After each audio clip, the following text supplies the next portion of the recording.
They arrive without warning, fragments of other suns, strangers that drift into our skies as if by accident. Some shine like ghosts, others burn like fire, but each one carries the weight of a history older than Earth itself. NASA calls them interstellar visitors, wanderers too strange, too fast, too rare to dismiss. They are the kind of guests humanity cannot afford to ignore. Tonight, we follow their trails across the darkness, listening for the secrets they may whisper as they pass. So before we begin, make sure to subscribe, leave a like, and tell us in the comments where you are watching from and what time it is where you are. Together, across the world, we wait under the same ancient sky. The first whispers. Long before telescopes, before satellites, before NASA's patient watchers scanned the night sky, humanity had already begun to wonder if the heavens above were more restless than they appeared. The stars seemed fixed, unchanging, eternal, but from time to time something different appeared, a bright smudge that drifted among the constellations, a glowing streak with a tail like fire. These were comets, the hairy stars of old, and for most of history they were seen as omens, messengers of change, sometimes feared, sometimes revered. It is almost poetic that our first suspicions about visitors from other stars began with these fleeting apparitions. When ancient observers in China, in Mesopotamia, in Greece, or among the Maya kept their careful records, they noted that comets came and went, never returning quite the same way. Most, we now know, belonged to our solar system, icy fragments on long, looping orbits around the sun. But in those early whispers of observation, there was already the sense that some of these objects were outsiders, drifting through our skies for a moment and then vanishing forever. Imagine standing on a quiet beach.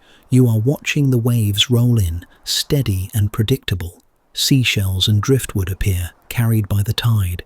Most of what you see belongs to the ocean nearby, but once in a while, something washes ashore that doesn't belong, a carved piece of wood perhaps, or a strange bottle. It carries the feeling of distance, of having travelled across currents you cannot see. That is what astronomers would one day realize about some of these celestial wanderers. They were not born in our cosmic neighborhood at all. By the 1800s, mathematics had begun to sharpen human vision. When astronomers tracked the paths of comets, they realized most followed ellipses, closed loops that meant the comet would eventually return. Halley's Comet was the most famous, predicted with confidence and celebrated each time it came back into view. But then, once in a while, a comet appeared that didn't fit. Its orbit was not a loop at all, but an open curve, a hyperbola. This shape meant the comet had come from far away, swept through the solar system once, and would never return. At first, even this idea was met with hesitation. Could something really come from beyond? It seemed so unlikely, so far outside the ordered view of the universe that people carried in their minds. But as the math grew firmer, the whispers grew louder. Some comets, it seemed, were not ours at all.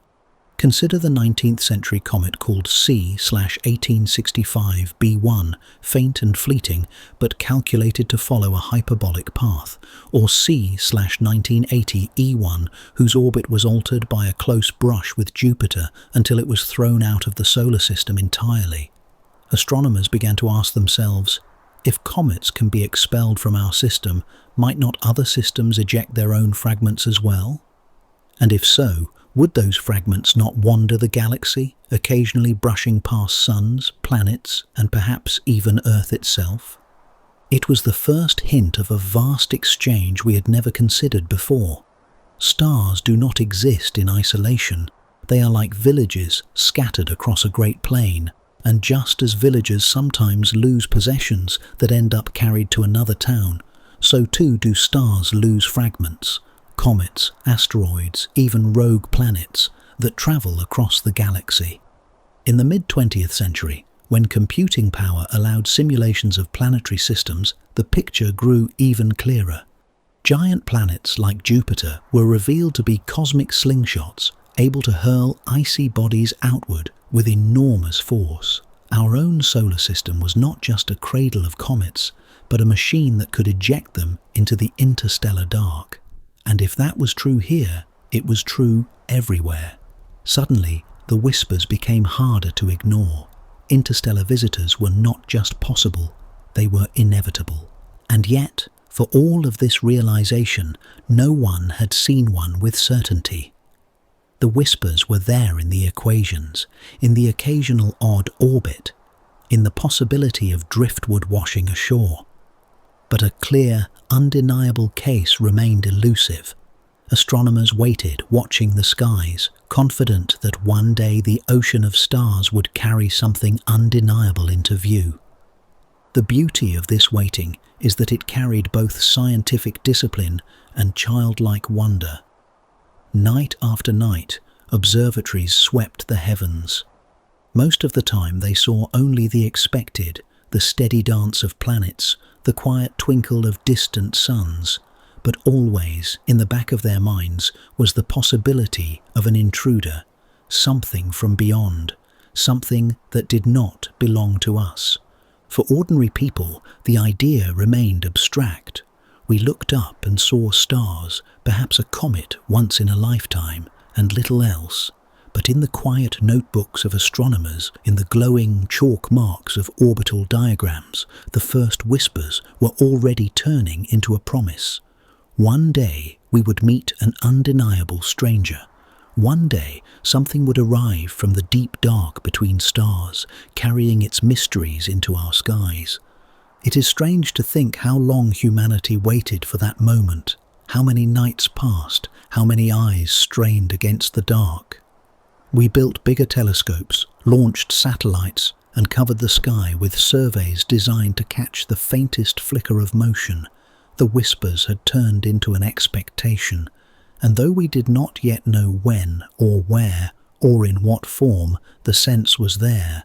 The universe would not keep its secrets forever. The first true encounter, Oumuamua in 2017, would electrify the world. But even before that, humanity had prepared itself in spirit. The whispers had already softened us to the idea that the night sky was not only ours, it belonged to travelers too, those fragments of forgotten worlds that brush against our lives for a moment and then vanish into the endless sea of stars.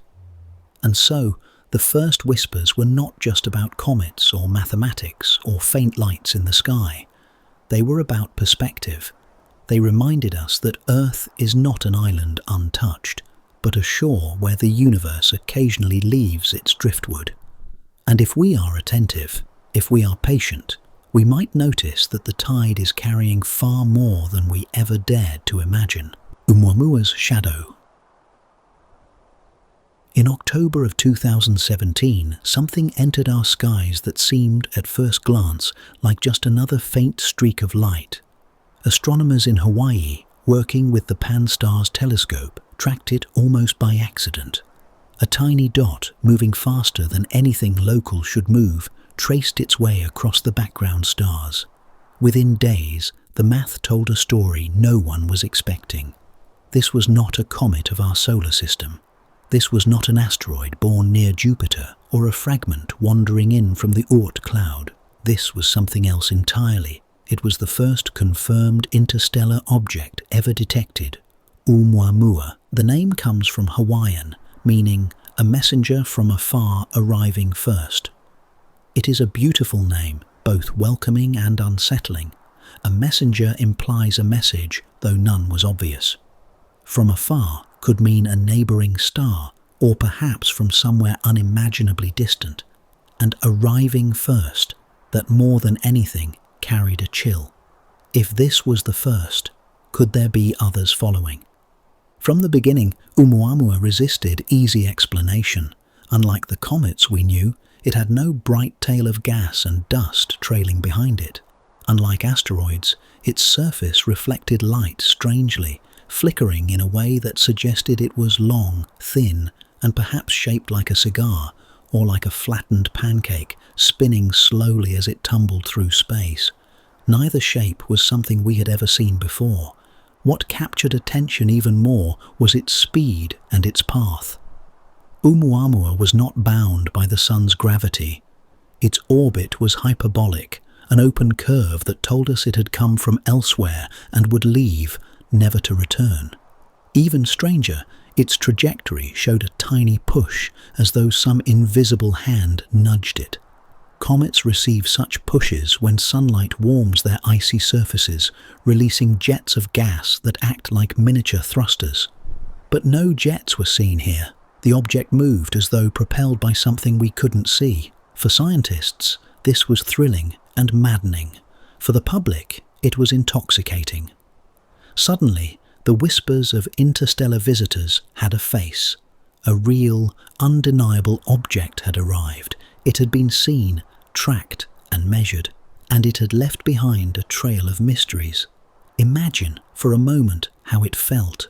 For generations, we had wondered if such things existed. And now, in 2017, the universe had dropped one into our backyard. It was like hearing tales of ships crossing the ocean, only to one day find a strange vessel beached on your own shore. You look at it, touch its wood, see its markings, and realize it came from a place you have never been. It confirms that the world beyond your horizon is not empty. Some scientists proposed that Oumuamua was a fragment of a larger body, perhaps a shard of rock broken off a planet long ago, sent tumbling across the galaxy. Others wondered if it was made of hydrogen ice, evaporating invisibly, creating the push that changed its path. Still others, cautiously, raised the idea of technology, that perhaps this was no random rock at all, but a thin, sail-like object drifting intentionally. The debate was fierce, and it continues even now. What made Oumuamua so unsettling was not only its mystery, but its fleeting nature. By the time we realized what it was already gone. Within weeks, it had faded beyond the reach of our best telescopes. There was no chance to chase it, no time to send a probe. We had been given the rarest of gifts, a true interstellar visitor, and all we could do was watch it vanish into the dark. And yet, even in its absence, Oumuamua cast a shadow. It reminded us that interstellar objects are not rare accidents. They are out there, passing through, slipping by unnoticed. If we found one, others must exist. It was as though the tide had finally delivered that first piece of driftwood, confirming that the sea was real. The beach would not stay empty forever. Oumuamua's shadow lingers because it unsettled our sense of certainty. Until that moment, we thought we understood comets, asteroids, and the orderly behavior of celestial objects. But here was something that obeyed no familiar rules, something that hinted at forces and origins we had not yet imagined. It was a reminder that our solar system is not an isolated island. It is a shoreline, and visitors can appear at any time. Even now, years later, the debate continues. Was it natural? Was it unusual, but ordinary? Or was it something more, something built, something sent, something that carries intent? No answer has silenced the questions. Instead, the shadow of Oumuamua has stretched forward, influencing how we prepare for the next interstellar object, shaping new missions and fueling late-night conversations about what may be watching us from the dark. In the end, perhaps the greatest gift of Oumuamua was not the data we gathered, but the imagination it stirred. For once, humanity looked at a rock in the sky and asked not only, what is it made of, but also, what if it was made by someone? That question is dangerous, thrilling, and humbling all at once. And so, Oumuamua left us not only with mysteries, but with anticipation. It was the first, it may not be the last, and if the shadow it cast is long, it is because we are still standing in it, still waiting, still listening for the next messenger from afar. The arrival of Borisov. Only 2 years after Oumuamua startled the world, another stranger appeared. This time, the discovery was not an accident buried in telescope data. It was clear, bright, and undeniable. On August 30th, 2019, an amateur astronomer named Gennady Borisov, working with a telescope he had built himself, noticed something unusual in the night sky. What he had found would become the second confirmed interstellar visitor, a comet that bore his name, 2I/Borisov. Unlike Oumuamua, which passed us quickly and quietly, Borisov arrived in dramatic fashion.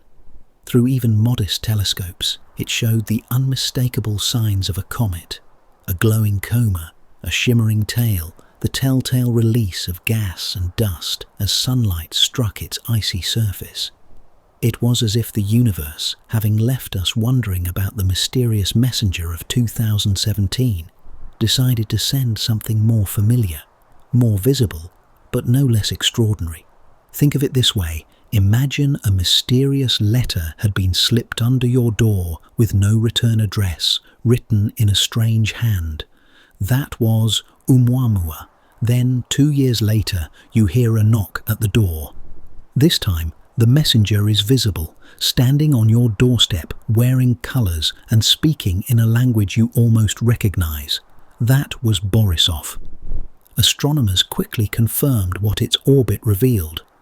Borisov was not from here. Its path was hyperbolic, steep and open, coming in at blistering speed from the direction of the constellation Cassiopeia.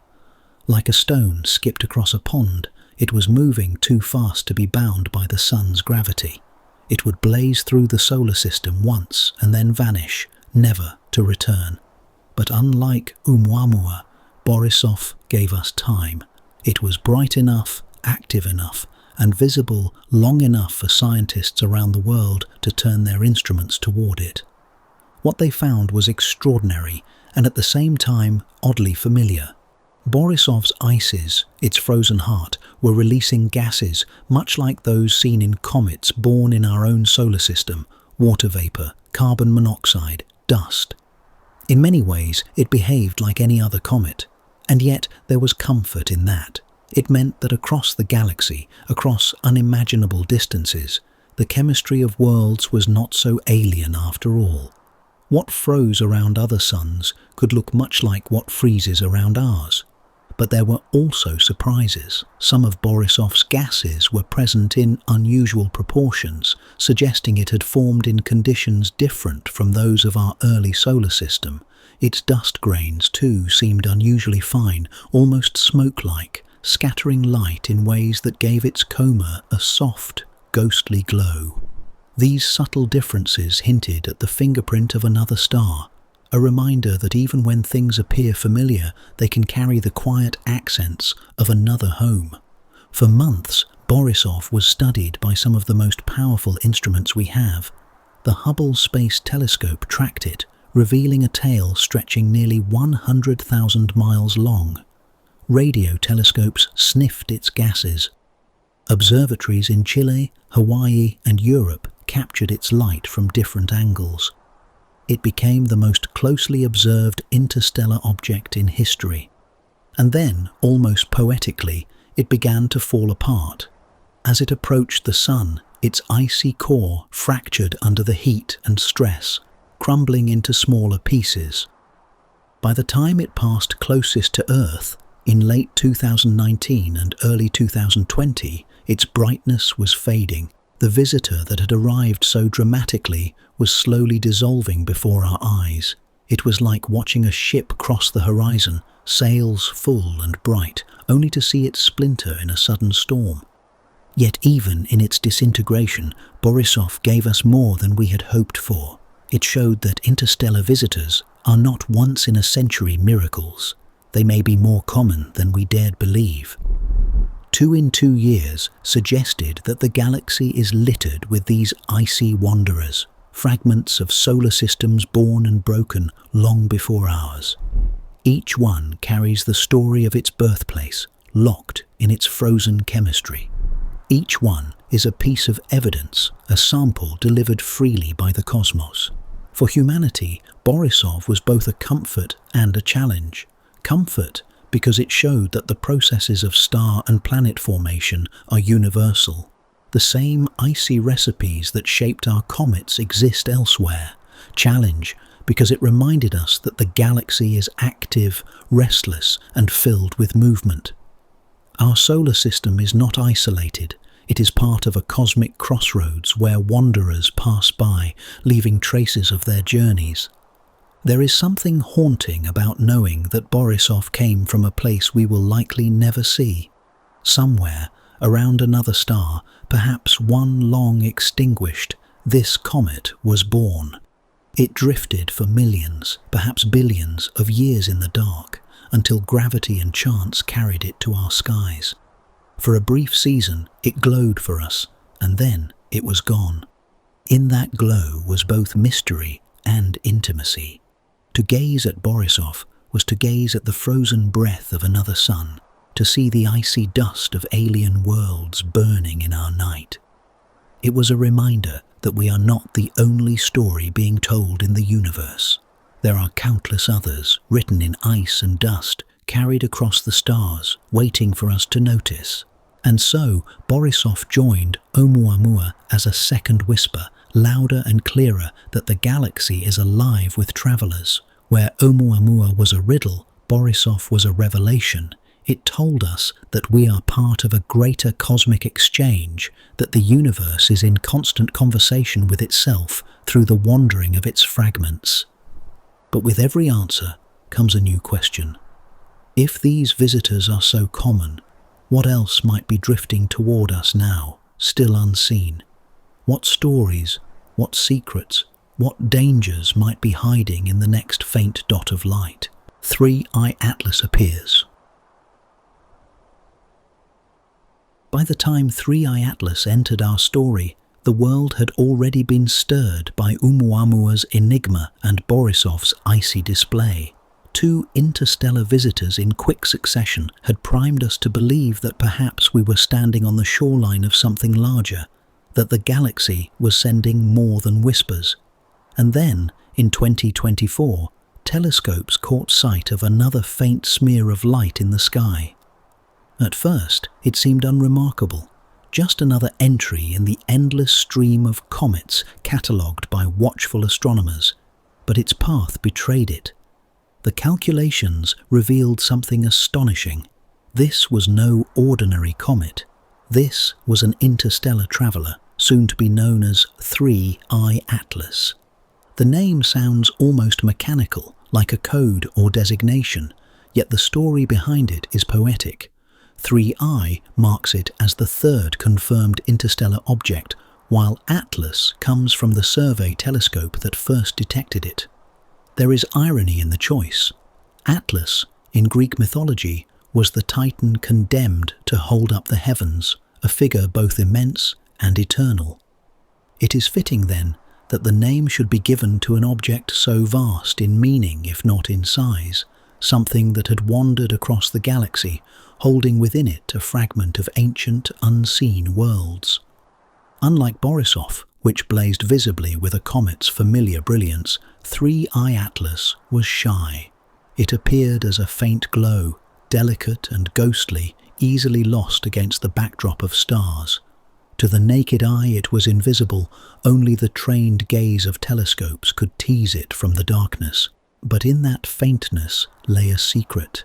Its very existence challenged our patience, demanding we slow down, look carefully, and admit that some truths arrive not in blinding revelation, but in whispers softer than moonlight. Astronomers watched as the object drifted steadily across the heavens. Its orbit, traced by careful mathematics, revealed the unmistakable signature of a hyperbolic path. This was not a comet returning from the Oort cloud, not a resident of our solar system. It had come from elsewhere, perhaps from a star we know, perhaps from one long gone, and like its predecessors, it was not staying. Its arc promised only a single fleeting visit before it continued onward into the dark. To imagine Three-Eye Atlas is to imagine a ship glimpsed in fog. You do not see the whole vessel, only the faint shimmer of lantern light on its sails, the ghostly outline of its hull. Yet even that faintness carries a weight. You know it is real. You know it has travelled far. You know it has stories you will never fully hear. So it was with this comet, an object older than memory, crossing our skies in near silence, too distant and too quick for us to study as deeply as we wished. Still, what little we learned deepened the mystery. Its chemistry was peculiar, with carbon dioxide dominating where water ice might normally rule. This imbalance set it apart from most comets we had catalogued. It was as though its frozen heart bore the imprint of a different nursery, a star system where conditions were unlike our own. If comets are archives, then Three-Eye Atlas was a fragment of a library written in an alien script, familiar enough to recognize, but strange enough to leave us unsettled. What struck many was its scale of endurance. To travel between stars is no small feat. It must have wandered the interstellar void for millions, perhaps billions of years. Through cosmic radiation, collisions, and unimaginable stretches of silence, it persisted. Small, fragile by human standards, and yet stubbornly eternal. It carried with it the patience of the galaxy itself. And then there was its faint glow, the quality that made it so easy to overlook. Some scientists joked that if Borisov was the visitor who knocked at the door, Three-Eye Atlas was the one who slipped quietly across the threshold while no one was looking. There is something haunting about that image, the idea that the universe may be full of such intruders, unnoticed except for the rare moments when our eyes happen to catch their passing. For the public, Three-Eye Atlas did not command the same headlines as Oumuamua or Borisov. It was too quiet, too subtle, too far removed from spectacle. But for astronomers, it was just as important, perhaps more so. It confirmed what many had begun to suspect, that interstellar visitors are not rare flukes. They are part of the ongoing rhythm of the galaxy, an unseen tide that occasionally deposits its relics at our doorstep. Standing beneath the stars, knowing that Three-Eye Atlas was out there, is like standing by a darkened ocean and realizing that the waves are filled with unseen ships. Most pass beyond the horizon unnoticed, but once in a while one comes close enough for us to glimpse its outline, and with each glimpse our sense of solitude grows thinner. Three-Eye Atlas appeared faint, almost fragile. Yet its very presence was monumental. It was a reminder that the universe is not still, not empty, not silent. It is filled with wanderers, icy relics from stars we may never know, fragments of worlds shattered long ago, survivors of times older than Earth itself. Three-Eye Atlas was one of them, drifting quietly through our skies, reminding us that discovery often comes not in the roar of spectacle, but in the hush of a faint glow against the stars. Hyperbolic journeys. If you've ever thrown a stone across the surface of a lake, you know the rhythm of arcs and bounces. The stone touches the water, leaps again, and then vanishes into the depths. Most of the stones sink nearby, but every so often one skips farther than you expect, crossing the lake entirely. The orbits of celestial objects follow a similar poetry. Most comets and asteroids move in circles or stretched ellipses, bound to the sun like dancers tied by invisible strings. But then there are those rare travelers whose paths are different, open curves that never circle back. These are the hyperbolic journeys, and they are the signature of interstellar visitors like Oumuamua, Borisov, and Three-Eye Atlas. A hyperbola is not just a shape on paper, it is a declaration. When astronomers calculate the orbit of an object and discover it is hyperbolic, they know immediately, this thing does not belong here. It was not born in the swirling disk of gas and dust that became our planets. It is not part of the quiet cloud of icy bodies that stretches to the edge of the sun's influence. No, a hyperbolic orbit means the object came from the outside, fell briefly under the sun's spell, and will soon slip away again, never to return. There is something haunting about this. Most celestial bodies are like family members. They move in predictable ways. They come back year after year. Halley's Comet, for example, swings by every 76 years, as reliable as a clock with a slow heartbeat. But a hyperbolic visitor is not family. It is a stranger passing through town. You might glimpse its face once at the station, and then it is gone, vanishing into a future where you can never follow. When Oumuamua's orbit was plotted in 2017, the discovery that it was hyperbolic changed everything. It wasn't just unusual, it was unprecedented. It told us that we were witnessing something from beyond, and that we would never see it again. By the time most of us had even heard the name, the messenger had already moved beyond our grasp. Its journey was too fast, its arc too steep. Like a letter caught in the wind, it was gone before we could read it. Borisov too traced such a path, but this time we were ready. We turned our telescopes, we measured its tail, we studied its chemistry, and still the hyperbolic curve told us, enjoy the moment, because it is fleeting. Borisov, like Oumuamua, will never circle back. Its future lies out there, drifting once more between stars, its path altered only slightly by its brush with the sun. And then came 3I Atlas. Its glow was faint, but its trajectory was clear, hyperbolic. Once again, the signature of a wanderer. Once again, the confirmation that this was a visitor, not a neighbor. There is a strange melancholy in knowing that these travelers will not return. Humanity has a tendency to seek stories with cycles, with comebacks, with closure. We like to think of the stars as eternal companions, wheeling overhead in predictable constellations. But hyperbolic visitors break that rhythm.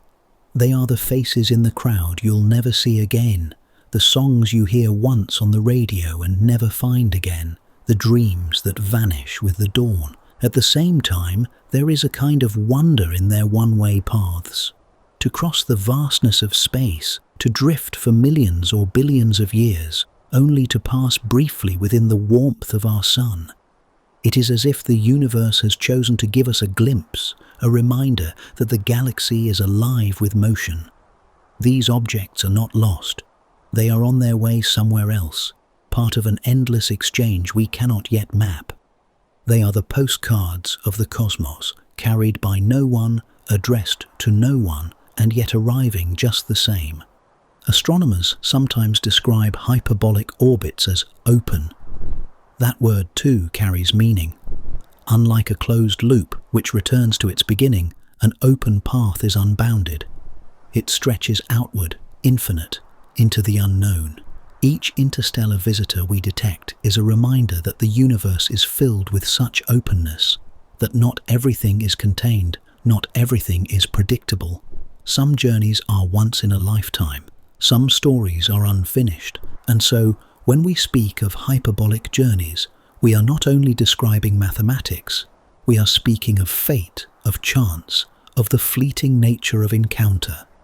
Oumuamua, Borisov, 3I Atlas, they are here and gone, reminders that not everything stays, that not everything can be captured. They remind us of the fragility of presence and the immensity of absence. Somewhere, even now, 3I Atlas is on its outbound leg, slipping farther from the sun with each passing day. Its faint glow grows fainter, its secrets harder to tease from the dark.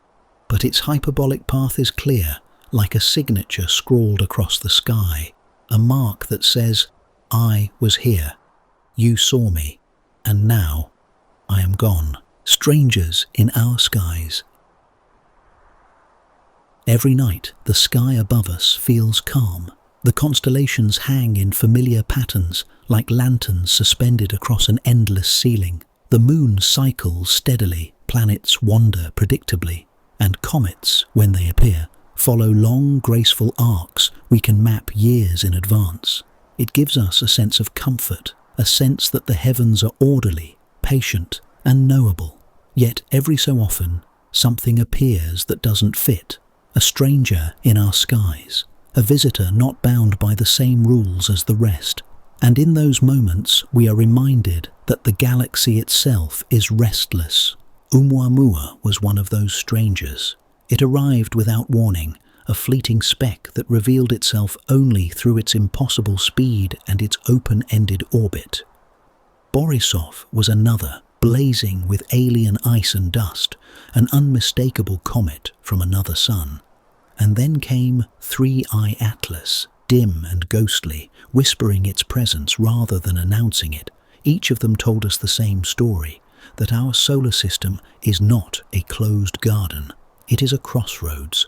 To understand why these visitors matter, it helps to imagine a quiet village at the edge of a vast desert. Day after day, the villagers see only one another, familiar faces, predictable routines. But once in a while, a traveller appears from beyond the dunes. They carry dust from lands unseen, stories from places unknown.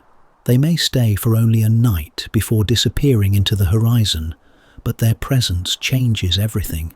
The villagers are reminded that the world beyond their walls is alive, shifting, and far larger than they imagined. That is what interstellar visitors are for us. They are the travellers who wander into our night sky, carrying with them the chemistry of other suns, the dust of long-lost planets, the silence of billions of years adrift.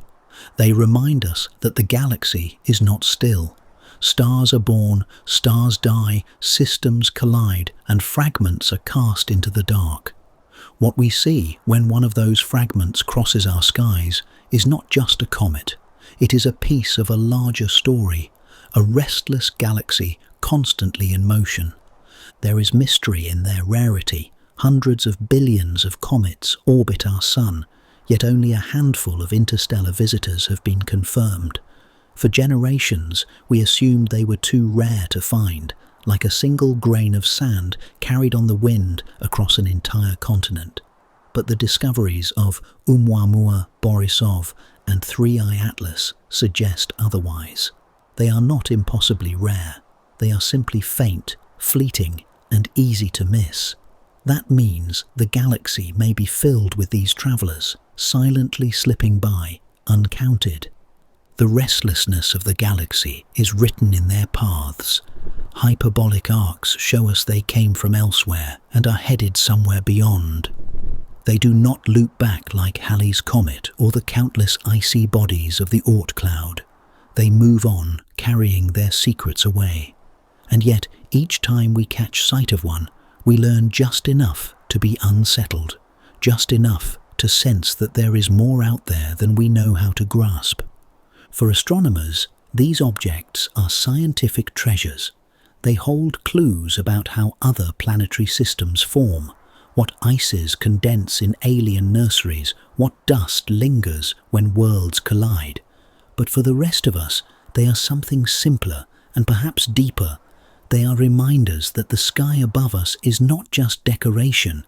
It is alive, it shifts, it changes, and sometimes it sends strangers to our doorstep. There is also something haunting in the thought that many more have likely passed unnoticed. Before our telescopes grew sharp enough, before our surveys became precise, countless interstellar visitors may have slipped silently through the solar system, their faint glows vanishing into the sun's glare. How many stories have we missed? How many secrets have drifted by, unrecorded? The answer is unknowable, but the possibility humbles us. When we call them strangers, we do not mean they are unwelcome, quite the opposite.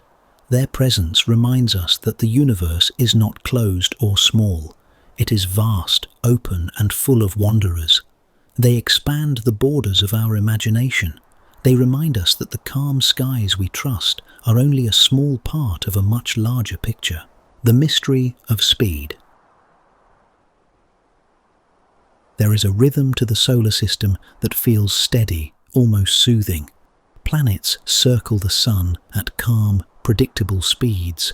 Even comets, though swift when they dive near the sun, move at velocities that fit within the harmony of our celestial neighborhood.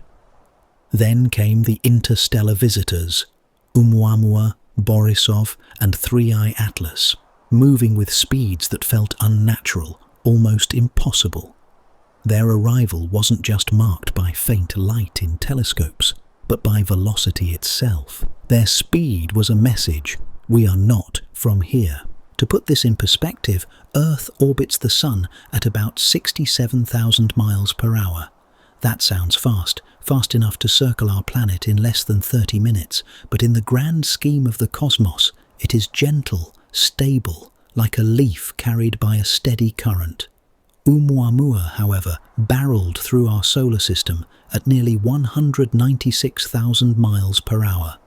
Borisov raced even faster at over 200,000 miles per hour.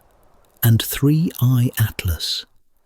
It pushed the limit further still, like a stone hurled across a frozen lake, skipping faster and farther than any we had seen. These speeds are not arbitrary. They are born of violence. Somewhere, long ago, each of these objects was caught up in a cosmic upheaval. Perhaps a planet was torn apart by the shifting gravity of its star.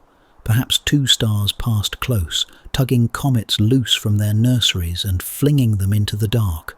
Or perhaps they were debris from planetary systems that never had the chance to stabilize, cast away before their suns could settle into peace. Whatever the cause, these objects were given a push so powerful that no star could claim them again. They were set adrift, moving too fast to be captured, doomed, or destined to wander the galaxy forever. It helps to imagine a game of marbles. On a playground, most marbles roll slowly, bumping and circling around each other. But if one marble is struck with enough force, it flies off the circle entirely, bouncing across the pavement, never to return. Interstellar visitors are like those runaway marbles set loose by forces we can barely comprehend. Their speeds are not just numbers, they are evidence of past catastrophes. What makes this even more mysterious is how those speeds persist. Space is empty enough that once an object is launched into the void, nothing slows it down. There is no air to drag against, no friction to wear it out. A comet launched 1 billion years ago will still be racing today, carrying the exact momentum of the moment it was freed. In this sense, when we measure the velocity of 3I Atlas, we are measuring not just its motion, but its history. Its speed is the fossil of its birth event, preserved across eons. And yet, there is something unsettling about these velocities. They are fast enough to defy our grasp. Even the most ambitious human spacecraft, Voyager, New Horizons, the Parker Solar Probe, move at a fraction of these speeds. To chase Oumuamua, to pursue Borisov, to catch 3I Atlas is beyond our current ability. By the time we spot them, they are already slipping through our fingers, gone before we can mount a response. It is like trying to study a hawk in flight while standing rooted to the ground. For astronomers, this raises tantalizing possibilities. If such speeds come from natural catastrophes, collisions, disruptions, stellar migrations, then each interstellar visitor is a messenger from a violent galactic past. But if, in some impossible speculation, an object's speed was not entirely natural, if it had been pushed deliberately, nudged by technology we cannot yet imagine, that thought lingers at the edges of discussion, never proven, never dismissed. Because when you see something moving faster than anything you know, the question of intent cannot help but creep in. For the rest of us, the mystery of speed is less about numbers and more about awe. To stand under the night sky and realize that a tiny speck of light overhead is moving so quickly it will never return, that is humbling. It reminds us that the galaxy is not quiet. It is dynamic, restless, alive with motion. Our solar system is not a fixed stage, but a theatre where actors pass through, some briefly, some forever unseen. 3I Atlas, with its staggering pace, carries that message most clearly. It is not here to linger. It is not here to orbit. It is passing through, a reminder that some things are too swift to be held. And in that speed lies both beauty and unease. Beauty, because it connects us to events so ancient and powerful that they echo across billions of years. Unease, because it reminds us that not everything in the universe is tame or predictable or bound to return. The mystery of speed is, at its heart, a mystery of origin. Each hyperfast traveller is a survivor of something violent, something we may never witness directly. Their velocities are like scars, permanent and undeniable, telling of battles and upheavals in systems we will never see. And when they rush through our skies, we are left only with glimpses, snapshots of wanderers too fast to catch, too rare to forget. Ghosts of broken worlds. When we look up at the night sky, it is easy to think of the universe as timeless and serene. The stars seem steady, the constellations eternal, the planets wheeling in their slow, familiar paths. But the truth is far more chaotic. Planetary systems are not always stable havens. They are violent arenas where worlds collide, where stars consume their children, and where fragments of destruction are cast out into the dark. Interstellar visitors like Oumuamua, Borisov and 3I Atlas may be more than wanderers. They may be ghosts, remnants of worlds long broken, carrying with them the silent testimony of catastrophes we can barely imagine. To grasp this, think of ancient ruins on Earth. When you walk among the shattered stones of a lost civilization, you sense not only what was destroyed, but also what once stood whole. A crumbled wall still whispers of the city it supported. A broken statue still hints at the artist's hand. In the same way, an interstellar comet can be a relic. Its dust, its frozen ices, its fractured minerals may all be the debris of a planet that once circled a distant sun. Perhaps it was a thriving world with oceans and mountains. Perhaps it was a barren rock torn apart before it could form life. We cannot know. But when we observe a fragment like 3I Atlas, we are brushing against the ruins of another solar system. The violence required to create such fragments is staggering. Imagine two giant planets locked in a gravitational tug-of-war, pulling smaller bodies into chaotic orbits until they smash against each other. Picture a star swelling into a red giant, boiling away the surfaces of its planets and scattering their shells into the void.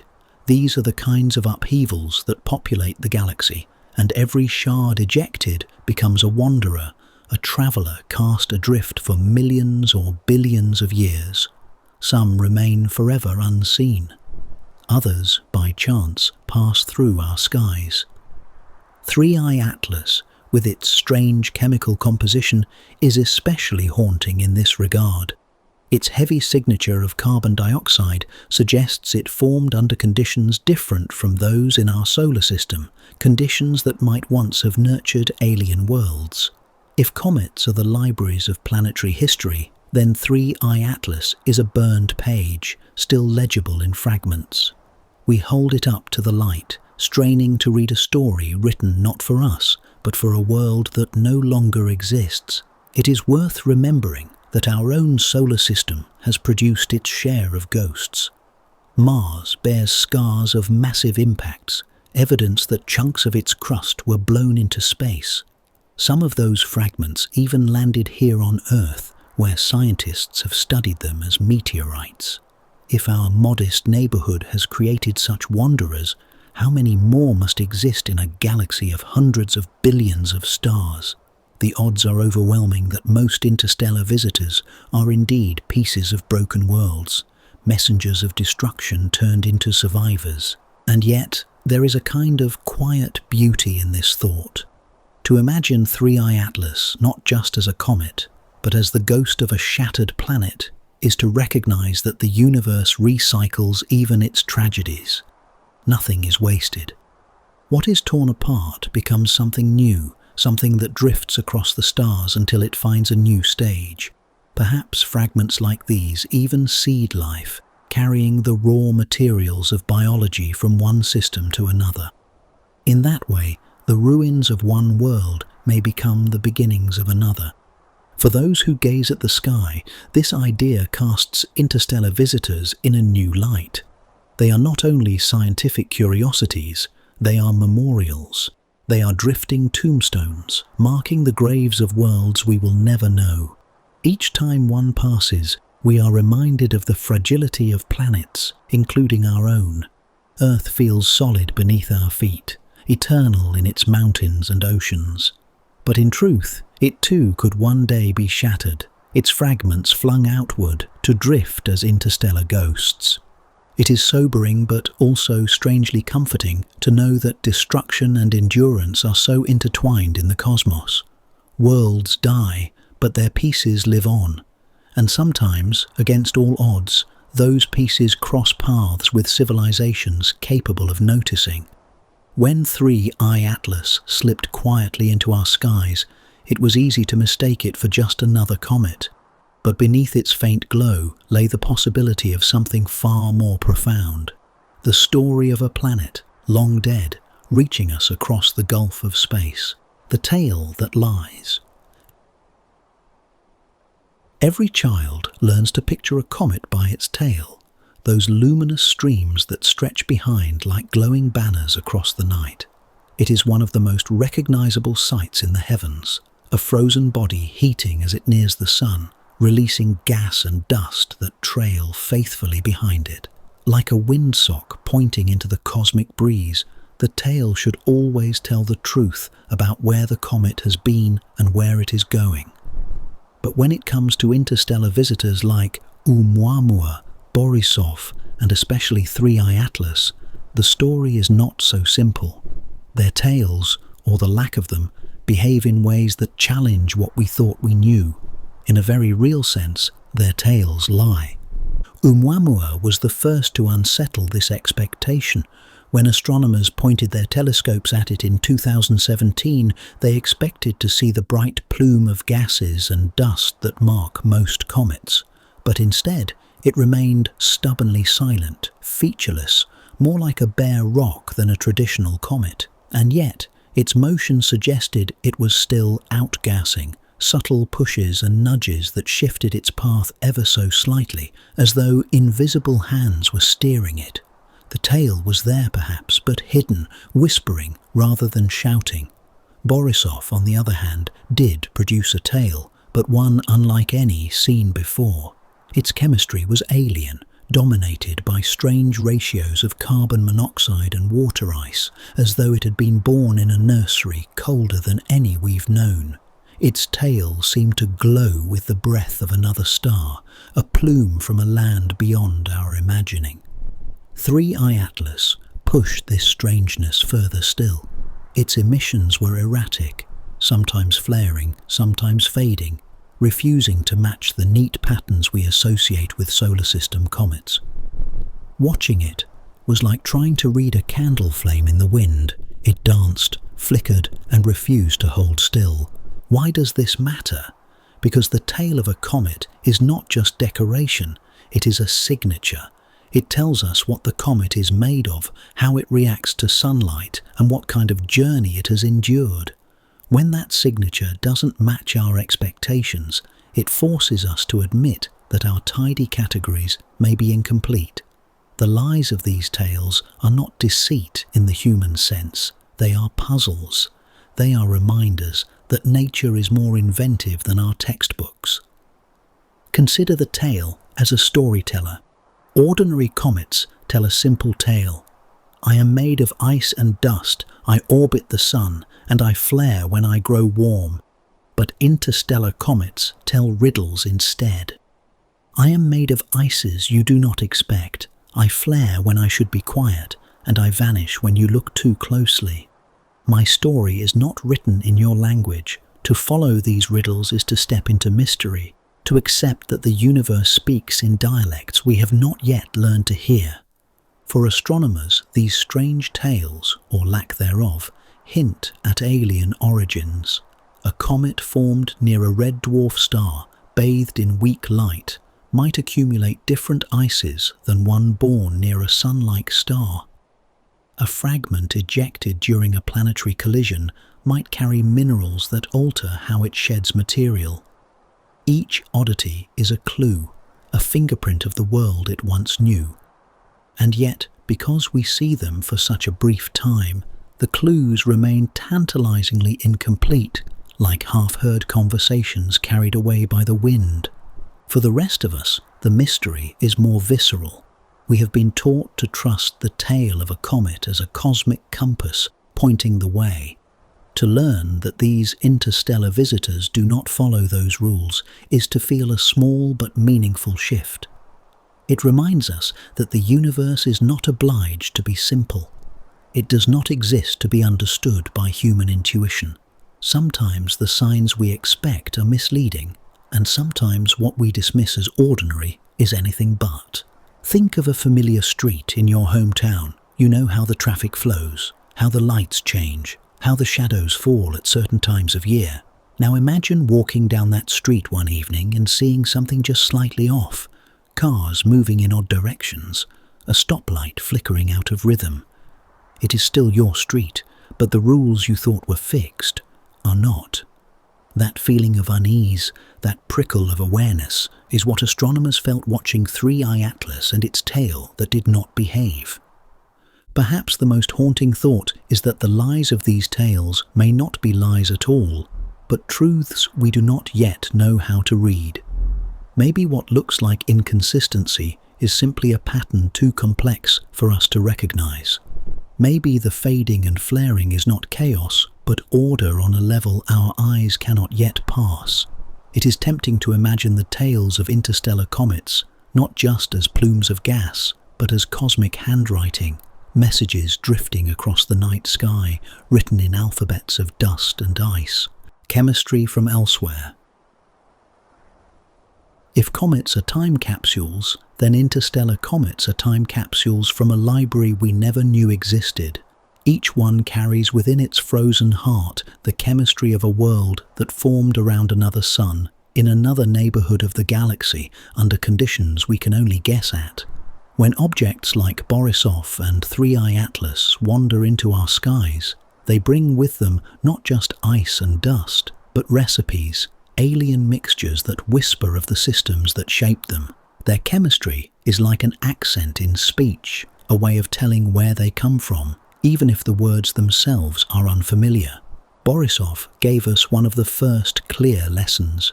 Unlike the comets of our own solar system, which are rich in water ice and familiar dust, Borisov's gases were unusually heavy with carbon monoxide.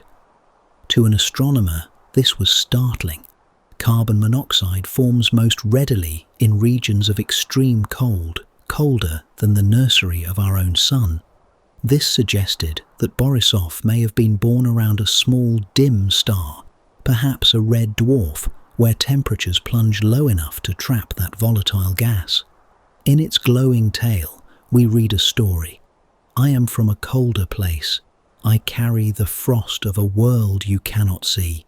3I Atlas told a different tale. Its chemistry leaned toward carbon dioxide more than what we would expect from comets in our backyard.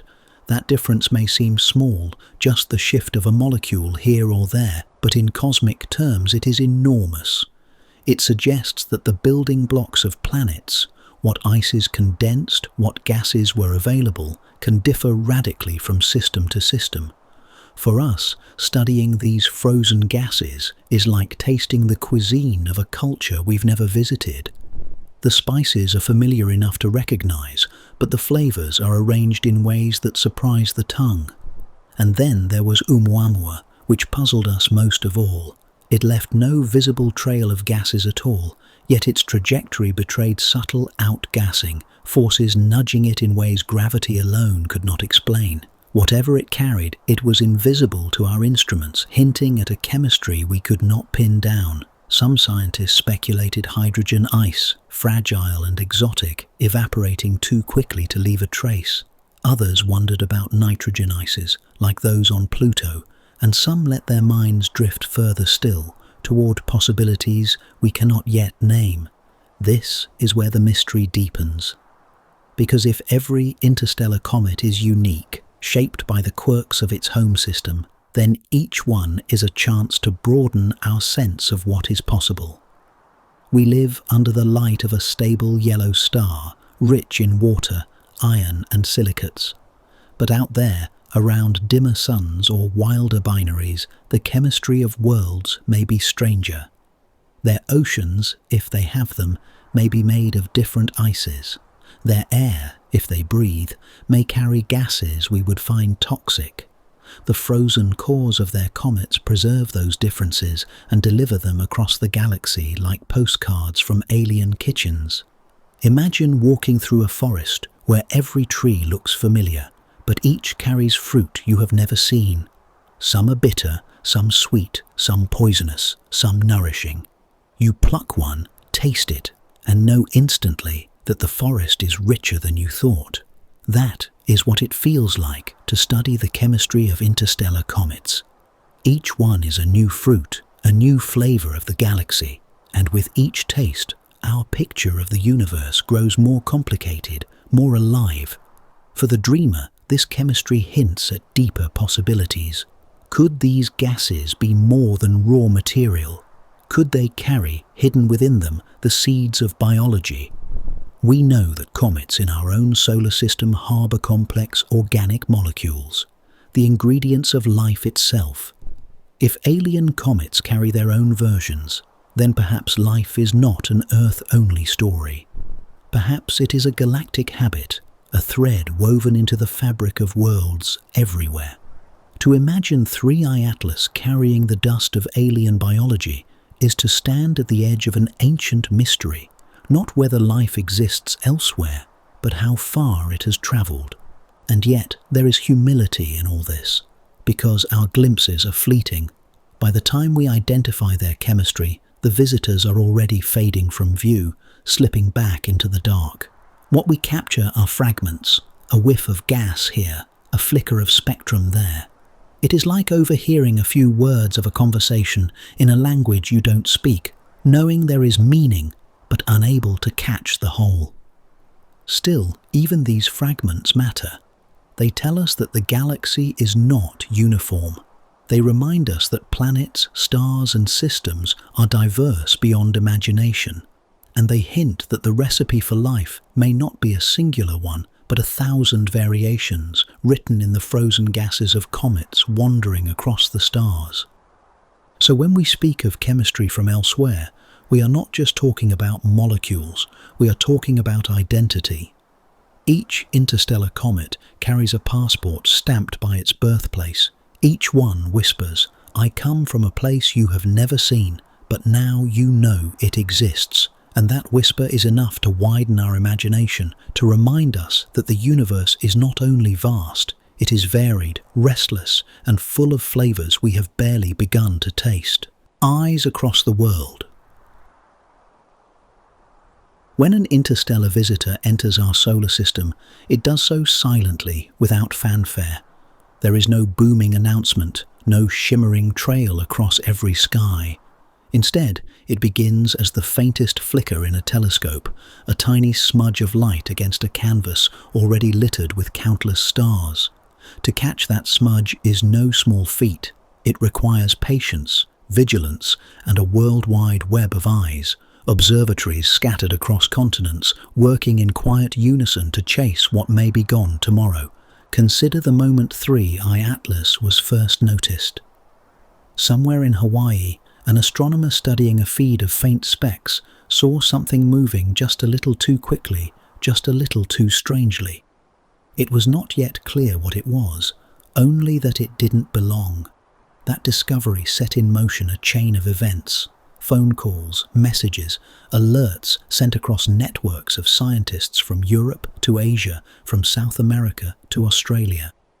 Within hours, telescopes were swiveling worldwide, their mirrors gleaming in the dark, all turned toward this new and fragile light.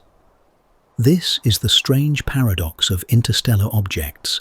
They are enormous by human standards, kilometers wide, forged in violent cataclysms billions of years ago, yet they appear to us as nothing more than faint dots. No single telescope can do the job alone. To track them, astronomers rely on a symphony of instruments, each adding its note to the score. Optical telescopes chart their position against the starfield. Radio telescopes listen for whispers of emission. Space-based eyes like Hubble or the James Webb Space Telescope search for the delicate signatures of chemistry. Together, these instruments create something no one observatory could accomplish, a fleeting portrait of a wanderer that will never return. It is a kind of global choreography. While one telescope in Chile watches 3I Atlas rise above the Andes, another in the Canary Islands prepares for its turn as the object crosses into European skies.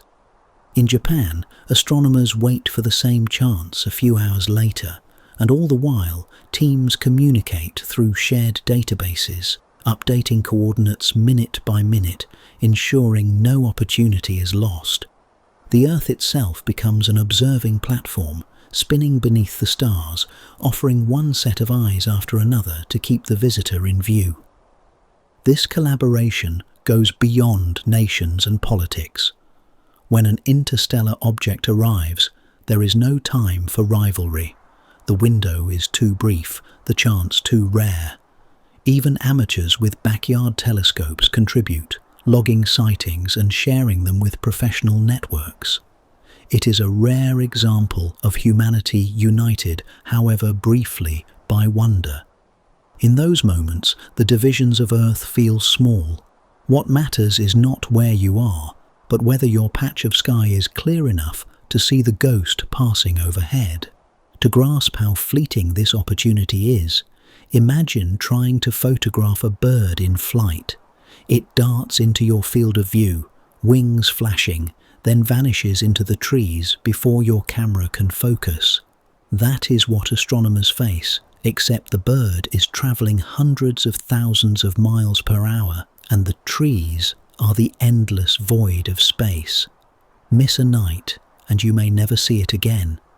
Miss a week, and the object may already be gone, too faint for even the largest instruments to detect. And yet, in those few weeks or months of visibility, an astonishing amount of knowledge is gathered. Spectra reveal the chemistry of alien ices. Precise tracking of motion uncovers its hyperbolic path, proving it comes from beyond our sun.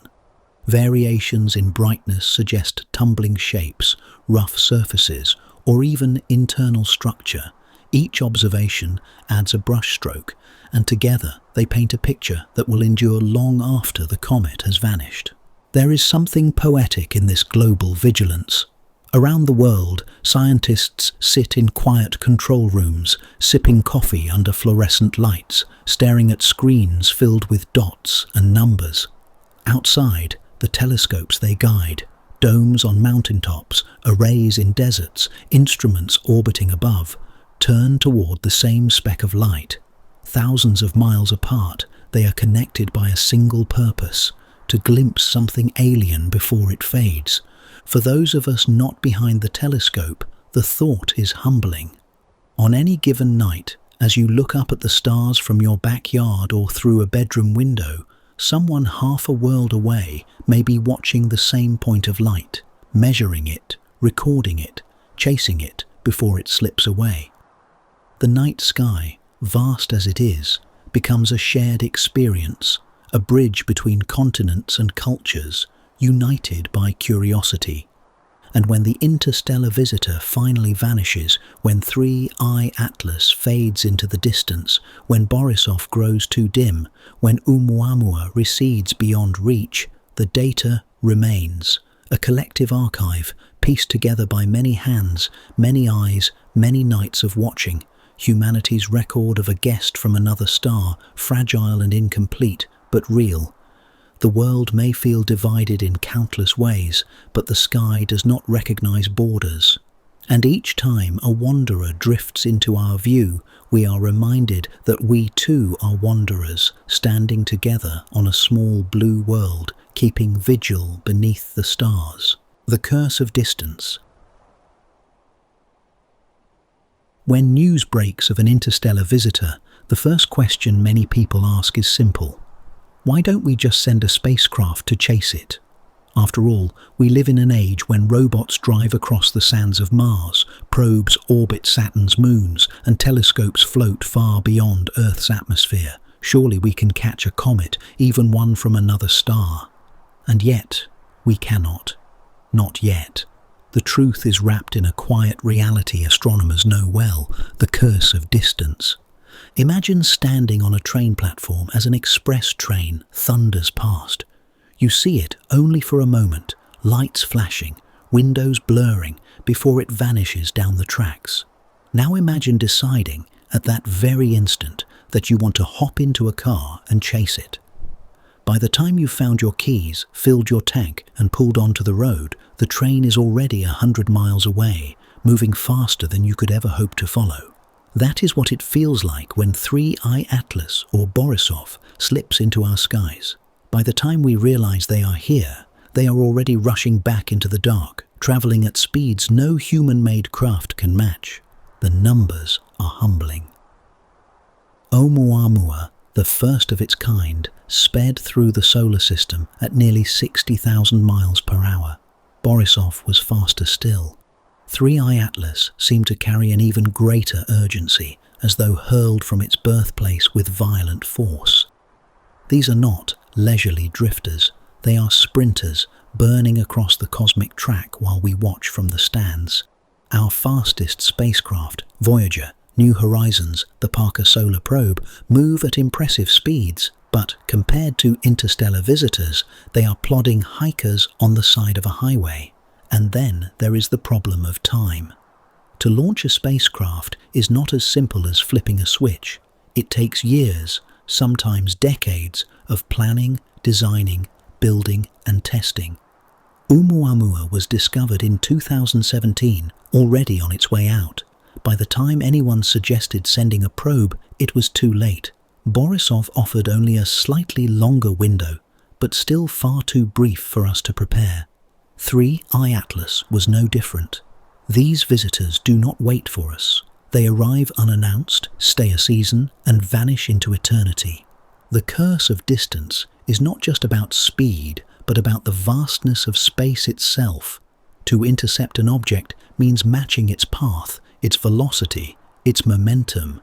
This requires precision, timing, and energy beyond what our rockets can deliver today. A probe cannot simply fly straight at an interstellar comet like a hunter chasing prey. It must anticipate, calculate, and intersect, a delicate dance across millions of miles, where even a tiny error means missing the target completely. NASA and other agencies know this. That is why plans are being drawn for missions that wait in readiness, like sprinters poised on the blocks. Concepts like the proposed Comet Interceptor imagine spacecraft that can linger in space, engines idle, until the next interstellar visitor reveals itself. Then, and only then, would the probe awaken, racing to meet the stranger before it slips away. But these are plans for tomorrow. For now, we remain earthbound, watching the trains thunder past. The irony is that we already have messengers of our own drifting into interstellar space. Voyager 1 and 2, launched in the 1970s, are now farther from home than any human-made object has ever travelled. They are slow compared to 3I Atlas, but they are still moving outward, crossing the threshold into the wider galaxy. In some sense, they are the reverse of the comets we long to study. Our fragments, our representatives, sent to wander among the stars. One can almost imagine a civilization around another sun, long from now, asking the same question about a faint speck in their telescopes. Why can't we send a probe to catch it? It is easy to feel frustration at this limitation, but there is also wonder in it. Because every time an interstellar comet blazes through our sky, it reminds us of how much more there is to strive for. The curse of distance is also a challenge. It is the universe saying, "Not yet," but keep trying. And humanity, restless and curious, has rarely ignored such calls for long. NASA's Quiet Watchers, the teams tasked with guarding Earth's cosmic shoreline. When most people hear the name NASA, they imagine the roar of engines at Cape Canaveral, the gleaming arcs of rockets piercing the sky, or astronauts drifting weightless inside the International Space Station. They think of flags planted on the moon, probes to Mars, or telescopes capturing the glow of distant galaxies. Yet there is another side of NASA, quieter, less dramatic, but perhaps even more vital. These are the Watchers, the astronomers, engineers, and analysts whose job is to guard the invisible shoreline where our solar system meets the deep sea of the galaxy. It is because of them that visitors like Oumuamua, Borisov, and 3I Atlas are even noticed at all. This shoreline is not marked on any map, and no waves break upon its edge. It is the border of gravity, the thin veil of the sun's influence beyond which objects drift freely through the galaxy. Most of the time, it is quiet, but every so often something slips across it. An asteroid, a comet, sometimes a fragment from another star. For NASA's planetary defense teams, these intrusions are like messages in a bottle, tossed across cosmic waters. Some may be harmless, others may carry warnings. All of them demand attention. Unlike the thunder of rocket launches, the work of these watchers is slow, methodical, and invisible. In dimly lit control rooms, astronomers sit before glowing monitors, scanning endless fields of stars. They look for motion, tiny specks that shift against the background night after night. The human eye is good at noticing such changes, and combined with computer algorithms, they can sift through millions of points of light to catch the one that doesn't belong. When 3I Atlas was first spotted, it was through exactly this vigilance. Someone, somewhere, noticed a faint trace that whispered of something strange. But the Watchers do not work alone. NASA coordinates with observatories around the world, linking amateurs with the most advanced telescopes on Earth. It is a vast network, a web of eyes that never truly closes. When night falls in one hemisphere, another is already awake, picking up the thread. To protect Earth is not a single nation's duty, it is a shared human responsibility. And so data flows across borders faster than the comets themselves, ensuring that no visitor passes unmeasured. For the Watchers, the stakes are not abstract. They know that the universe does not always send harmless guests. A comet large enough, on a path just unlucky enough, could transform Earth's story in a single night. The craters on the moon, the scars on Mars, and the history of extinctions on our own planet all testify to this truth. To them, each new detection is not just a curiosity, it is a question. Does this one pose a threat? When the answer is no, they breathe a little easier. When the answer is maybe, their work intensifies. And yet, even in the absence of danger, there is awe. To identify an interstellar object is to witness the galaxy in motion. Imagine standing at the edge of an ocean, watching driftwood wash ashore. Some pieces come from nearby rivers, but once in a while, one carries markings from lands you've never seen, battered and scarred by journeys beyond imagination. That is what it feels like to catch 3I Atlas in the lens of a telescope. It is not just another comet, it is driftwood from another shore, proof that the galaxy is alive with motion. The Watchers are guardians, but they are also dreamers. Their work is not only about protection, it is about curiosity. Every object they track teaches us more about how planets form, how stars shed their material, how the galaxy evolves. To them, even a speck of light barely visible on a screen is a book worth opening, a story worth reading. And when that speck turns out to be something extraordinary, an object on a hyperbolic path never to return, they know they are looking at something no human has ever seen before. There is a quiet dignity in their work. No crowds cheer when they make a discovery. No confetti falls in mission control. More often, it is a small note added to a logbook, a line of data uploaded to a shared database, an email pinging colleagues half a world away. But behind those modest actions lies a truth as profound as any rocket launch. Humanity is watching, learning, and guarding its place beneath the stars. If Earth is a house standing on the edge of a vast, wild forest, then NASA's quiet watchers are the ones who sit on the porch at night, lanterns glowing, scanning the tree line for movement. Driftwood of the galaxy. Why interstellar objects are like wreckage from faraway storms. If you've ever walked along the edge of the ocean, you know the quiet thrill of finding something unexpected in the sand. A shell carried from waters far away, a piece of driftwood, its surface smoothed by years of waves. Sometimes even the strange wreckage of something once whole, now only a fragment. Each discovery whispers of distant places you'll never see, carried to your feet by forces larger than you can imagine. Interstellar objects are much the same. They are the driftwood of the galaxy, debris cast off by storms and upheavals in solar systems we'll never set foot in. They tumble across light years, battered by time, carrying with them the history of suns and planets that may no longer exist. When one of these fragments enters our solar system, Oumuamua, Borisov, 3I Atlas, it is as though a piece of another shore has washed up on ours. To call them wreckage is not to diminish them, but to recognize their journey. Just as driftwood once belonged to a tree rooted in rich soil, interstellar objects once belonged to worlds more complete. Perhaps they were fragments torn away by collisions when young planets slammed into one another in the chaos of formation. Perhaps they were ejected by the shifting gravity of giant planets, flung outward like stones from a slingshot.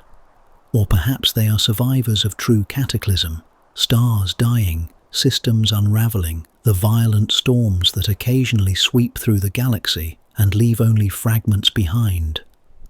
Borisov, for instance, may carry within its frozen gases the chemical fingerprint of a world shaped under colder skies than our own. Its high concentration of carbon monoxide suggests an origin in a place more frigid than our sun's nursery. Oumuamua, stranger still, left us guessing whether it was ice, rock, or something in between, like a warped plank of driftwood, worn so smooth we can no longer tell what tree it came from. And 3I Atlas, glowing faintly as it passed, offered its own recipe of carbon dioxide, like a spice unfamiliar to our kitchens, but ordinary in another. Each one tells us, in its own way, I am from a storm you did not see, but its echoes reach you still. This idea of driftwood is comforting, but it is also haunting. When you hold driftwood in your hands, you cannot help but wonder about the storm that carried it. Was it torn from the shore by a hurricane? Did it drift for years across uncharted waters, unseen and untouched, before landing at your feet? In the same way, interstellar visitors make us ask, what violent pasts gave birth to them? What worlds were shattered so that these fragments could be free? And how many of those worlds might have once carried life, now lost, reduced to dust, frozen in the heart of a passing comet? The scale is difficult to comprehend. Driftwood on a beach may have travelled 100 miles, but driftwood of the galaxy travels trillions. For billions of years, these fragments wander, unanchored, slipping between the gravity wells of stars, exiled from the homes that made them. They are ancient exiles, yet when they arrive here, we see only a fleeting trace, a glow in a telescope, a path traced against the stars. It is as though a piece of wood drifted for decades across oceans, only to rest on your shore for a single day before vanishing again with the tide. There is also a mystery in what they carry. Driftwood can shelter seeds, insects, or even messages carved into its surface. Interstellar comets carry their own cargo, frozen gases, dust grains, organic molecules, perhaps even building blocks of life. They are messengers not only of destruction but of possibility. Some theories suggest comets like these may scatter life's ingredients across the galaxy, seeding new worlds the way rivers scatter driftwood along their banks. To imagine that 3i Atlas might hold not only fragments of a forgotten world, but also whispers of biology, is to feel both awe and unease. And so, we watch the skies for these fragments, just as beachcombers scan the tide line for treasures. We know they are rare, but we also know the ocean is vast and the storms are unending. Somewhere out there, more pieces are drifting, waiting to wash ashore on our corner of the galaxy. When they do, we will study them, measure them, and wonder at the forces that set them adrift. But for all our instruments and calculations, there will always remain something hauntingly simple about them. They are reminders that the galaxy is restless, that worlds are born and broken, that stars rise and fade, and that in the end, even the mightiest planets may leave only driftwood behind. Patterns in the glow. Could faint light shifts carry hidden information? When astronomers first turned their telescopes toward 3i Atlas, the visitor did not blaze across the sky like the comets we grew up hearing about. There were no vivid green tails stretching across constellations, no naked eye spectacle for children to point at from backyards. Instead, there was only a subtle glow, fainter than the faintest star, a ghostly smudge drifting among the billions of other lights. And yet, hidden within that glow were mysteries that continue to stir imagination. Light, after all, is not just brightness. It is rhythm. It is pattern. Every flicker, every dimming, every sudden flare carries meaning if we are willing to listen closely. Think of a candle flickering in a dark room. To the casual eye, it's random. But to someone attentive, those flickers can reveal a draft from a window, the uneven melting of wax, or even the tremble of the hand holding it. The same is true of comets. Their glow may seem chaotic, but beneath it lie stories waiting to be read. For astronomers, changes in brightness are like Morse code. Oumuamua, for example, flickered in a strange, tumbling rhythm, suggesting an elongated shape unlike any comet we had seen. Borisov's brightness told us of jets of gas erupting from its icy surface, throwing dust into space like smoke signals. 3i Atlas, too, showed unusual shifts, sometimes fading when we expected it to brighten, sometimes flaring with almost theatrical intensity. To the scientific mind, these were the fingerprints of chemistry and motion. But to the more curious, they raised another possibility. Could these patterns themselves be carrying information? It is not such a far-fetched idea. On Earth, light has been used as communication for centuries. Lanterns on distant ships signaling across harbours, lighthouses warning of rocky shores, even fireflies flashing in the dark, each blink a coded message. In the digital age, entire oceans of information flow through pulses of light travelling down fibre optic cables. If we, a young civilization, can harness light so completely, is it impossible to imagine that another might do the same, perhaps embedding signals into something as ordinary as the glow of a comet? Of course, science offers natural explanations. Jets of gas erupt unevenly from icy crusts, spinning bodies turn facets toward us like glittering stones, and sunlight scatters in unpredictable ways across dust grains finer than smoke. But mysteries often begin with natural explanations. The question is whether we might be missing something beneath them. Could the glow of 3i Atlas have contained more than chemistry, something like a pattern, a rhythm, waiting for a patient eye to decode? Some astronomers have quietly entertained such musings, if only for the exercise of imagination. They compare brightness curves, looking for repetitions too regular to be random, structures too deliberate to be chance. So far, nothing conclusive has emerged, but the very act of asking changes the way we see these visitors. Instead of treating them as silent, we begin to listen as though they might speak. And perhaps this is the greatest gift of interstellar wanderers. They remind us that the universe is layered. The first layer is obvious: light, dust, ice. The next layer is subtler: patterns of brightness, whispers of chemistry. And beneath even that may lie something deeper, something we do not yet have the tools or perhaps the imagination to recognize. The glow of a comet is not unlike the surface of a page. At first glance, it is just whiteness. But to those who can read, the ink stands out, forming words, then sentences, then stories. If humanity has only just learned to see the ink, perhaps one day we will also learn to read what it says. For now, we measure, record, and wonder. We build graphs of light curves, compare notes across continents, and debate whether the patterns we see are tricks of distance or whispers of intention. The glow fades eventually, lost to the night, but the records remain, traces of something alien, whether natural or not, written in the faintest ink of the cosmos. And maybe, just maybe, the universe is waiting for us to learn how to read. The silence between stars, why none have sent signals we can detect.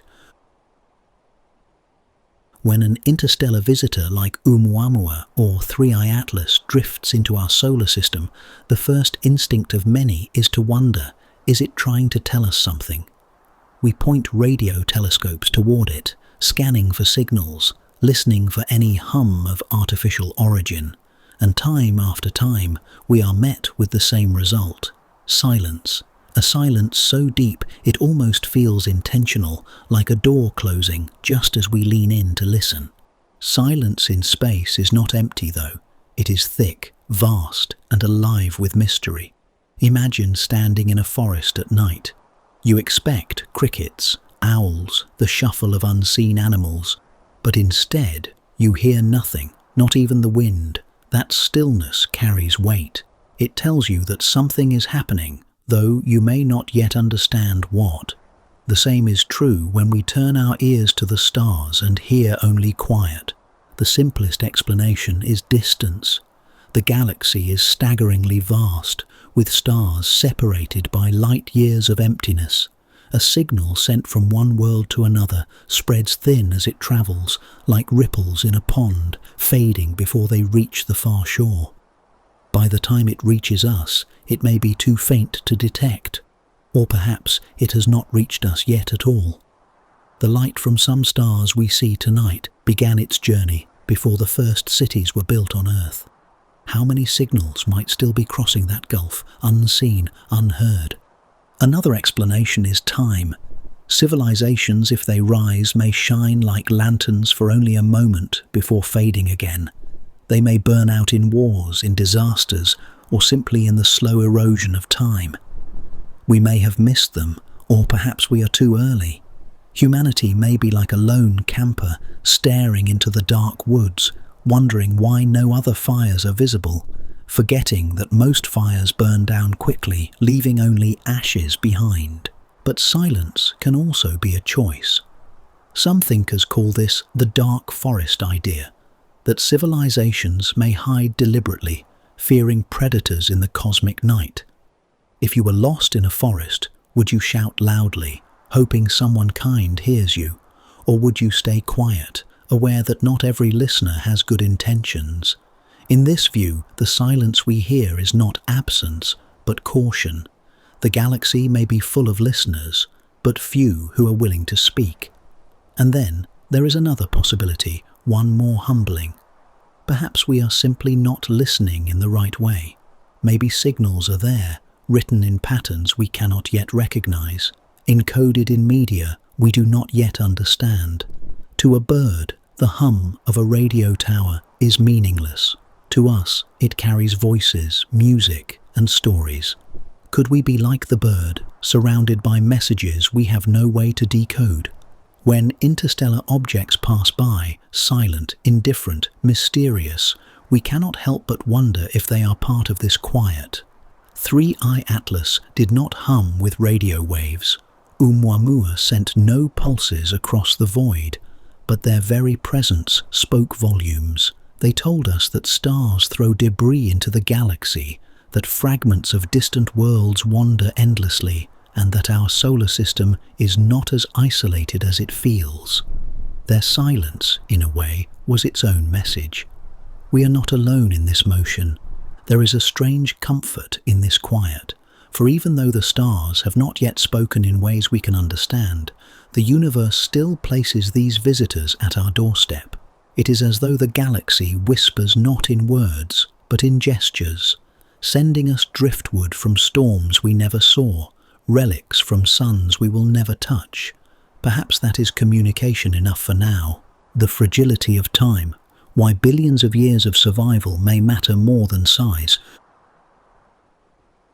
When we look at an interstellar visitor, whether it is the elongated mystery of Oumuamua, the blazing trail of Borisov, or the ghostly shimmer of 3I Atlas, it is easy to be overwhelmed by size. We imagine what would happen if such an object struck Earth, if a mountain of ice and rock collided with our fragile world. We picture craters, shock waves, and endings, but sometimes the more haunting truth lies not in the size of these visitors, but in their endurance, for they have survived where so much else has perished. Time is the quiet measure that underlies every interstellar traveller. Consider this. 3I Atlas may have been wandering through the void for billions of years, not hundreds, not millions, billions. Long before Earth was born, before our sun even ignited, fragments like this were already drifting between stars. Civilizations have risen and fallen on our planet in the blink of such spans. Dinosaurs ruled the Earth, vanished, and were forgotten before humanity took its first steps. And still these objects were travelling unchanged. What does it mean for something so small, so fragile, to endure so long? Imagine a paper boat set adrift on a river.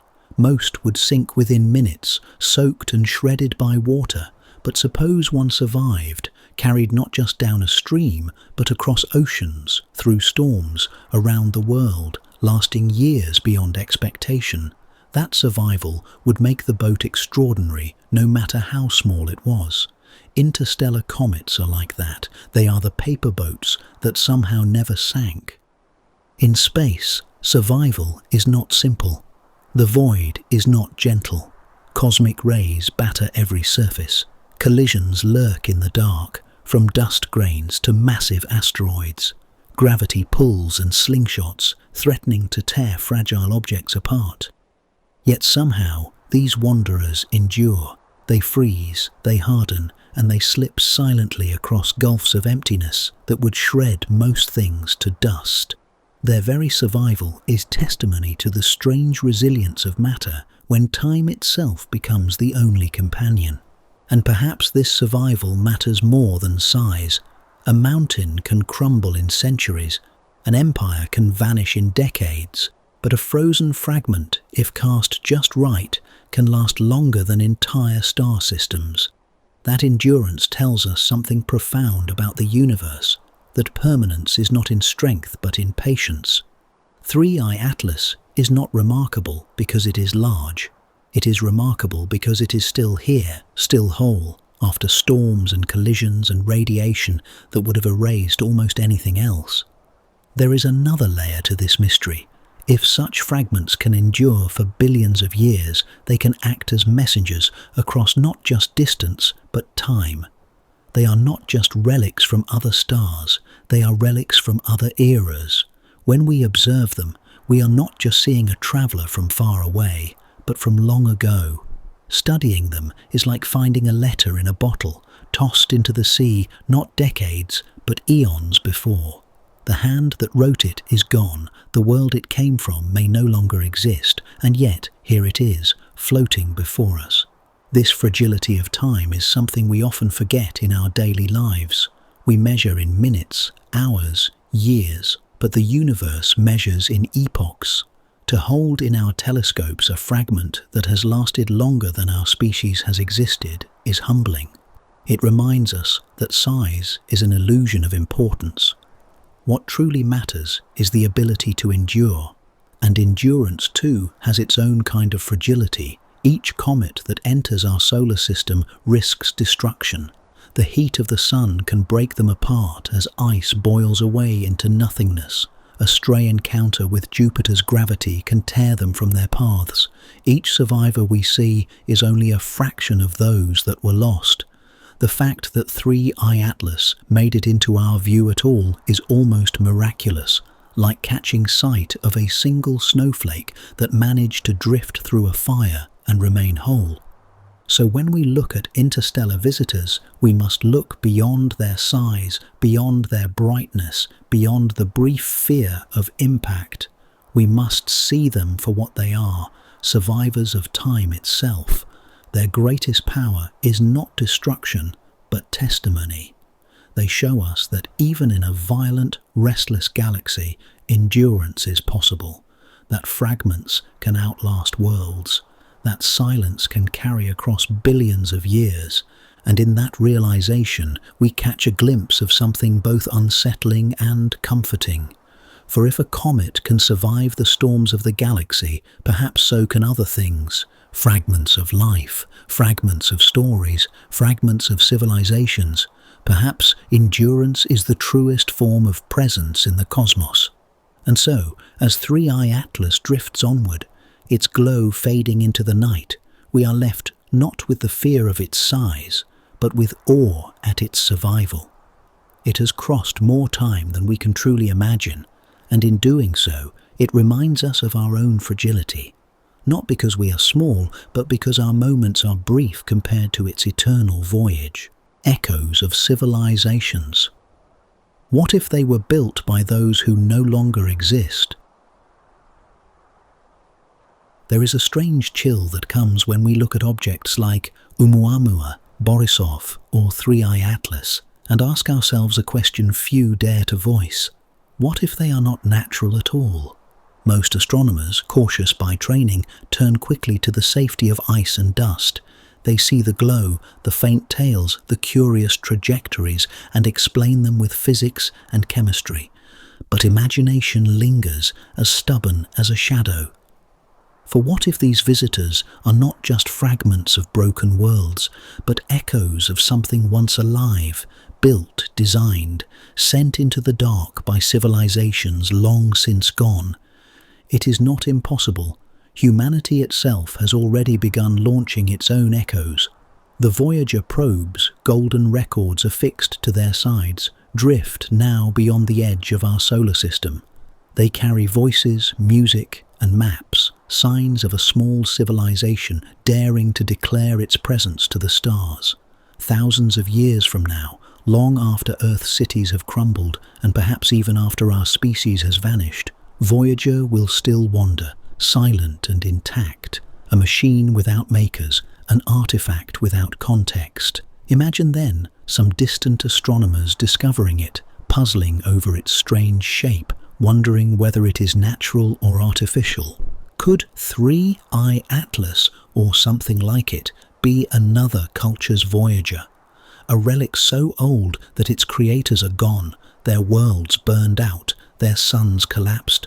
If civilizations rise and fall across the galaxy, perhaps their machines and monuments drift on, silent in the void, waiting for another to stumble upon them.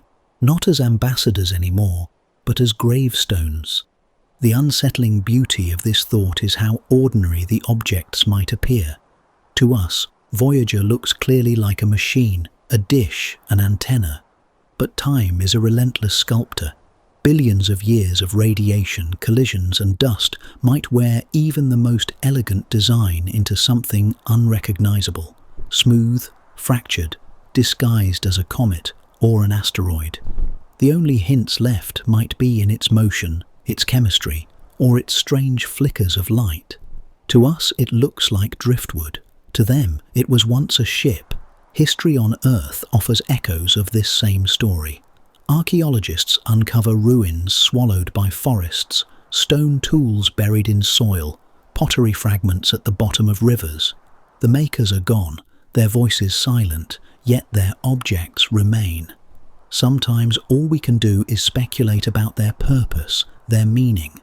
Now scale that mystery to the size of a galaxy, stretch it across billions of years, and you begin to see how an interstellar visitor could be more than just a rock.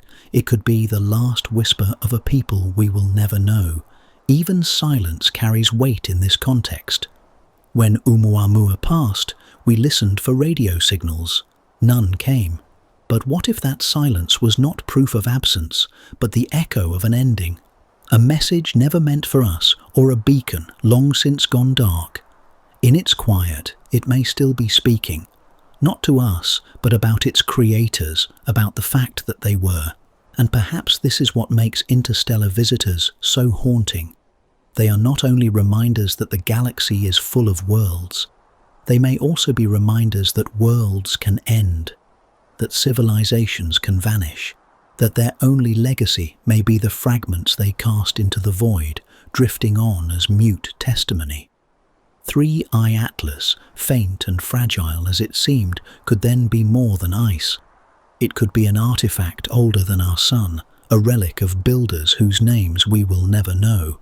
Its glow may not be just chemistry, but the fading breath of intent. And even if we never prove it, the possibility lingers like the echo of a voice across a canyon, faint, mysterious, but impossible to ignore. For now, we treat these visitors as natural. That is the cautious path, the scientific path. But deep down, perhaps what draws us to them is the suspicion that they are not just rocks or ice, but stories. Stories written not in words, but in endurance. Stories of civilizations that once looked at their own skies and dreamed of reaching beyond. The Great Filter Revisited. How visitors make us confront the fragility of life. When an object like Oumuamua, Borisov, or 3-Eye Atlas passes silently through our skies, it carries with it more than ice, dust, or stone. It carries a question, an old and troubling one that scientists and philosophers alike call the Great Filter. This is the unsettling idea that somewhere along the road from lifeless matter to a thriving galactic civilization, there lies a barrier so formidable that almost no one gets through. We look at interstellar visitors with awe. They are proof that the galaxy is restless, that fragments of other systems make their way to us. But in the quiet wake of their passage, another thought creeps in. Why do we not see their makers? Why no great fleets? Why no signals strong enough to shake the night sky? The absence is deafening. And so we ask, are these icy wanderers not just messengers of distance, but also of absence? The Great Filter suggests that life itself may be fragile in ways we do not yet understand. Perhaps the leap from simple cells to complex beings is rarer than we dare to hope. Or perhaps civilizations burn bright for only a moment, undone by the very forces they unleash: wars, greed, exhaustion of worlds. Interstellar objects become in this light more than cosmic debris. They are reminders of time's brutality. They endure for billions of years while life, delicate and brief, flickers and fades. Imagine a grand library where only the books remain, their authors long since turned to dust. The volumes line the shelves, silent and eternal, but the voices that wrote them are gone. Interstellar wanderers are like those books. They tell us that galaxies produce material, but they do not guarantee that life survives long enough to send its own authors into the stars. This perspective reframes the awe we feel at their survival. Yes, they have traveled longer than we can imagine. Yes, they may carry chemistry from suns older than ours, but perhaps their truest lesson lies in the contrast. They last, while living things rarely do. For every comet that endures, how many civilizations have been erased? How many voices silenced before they could be heard? 3-Eye Atlas, faint though it was, felt heavy with this truth. It whispered not only of where it came from, but of what might have been lost along the way.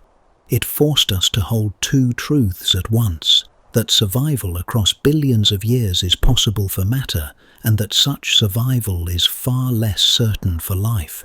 But the great filter is not only a warning, it is a mirror.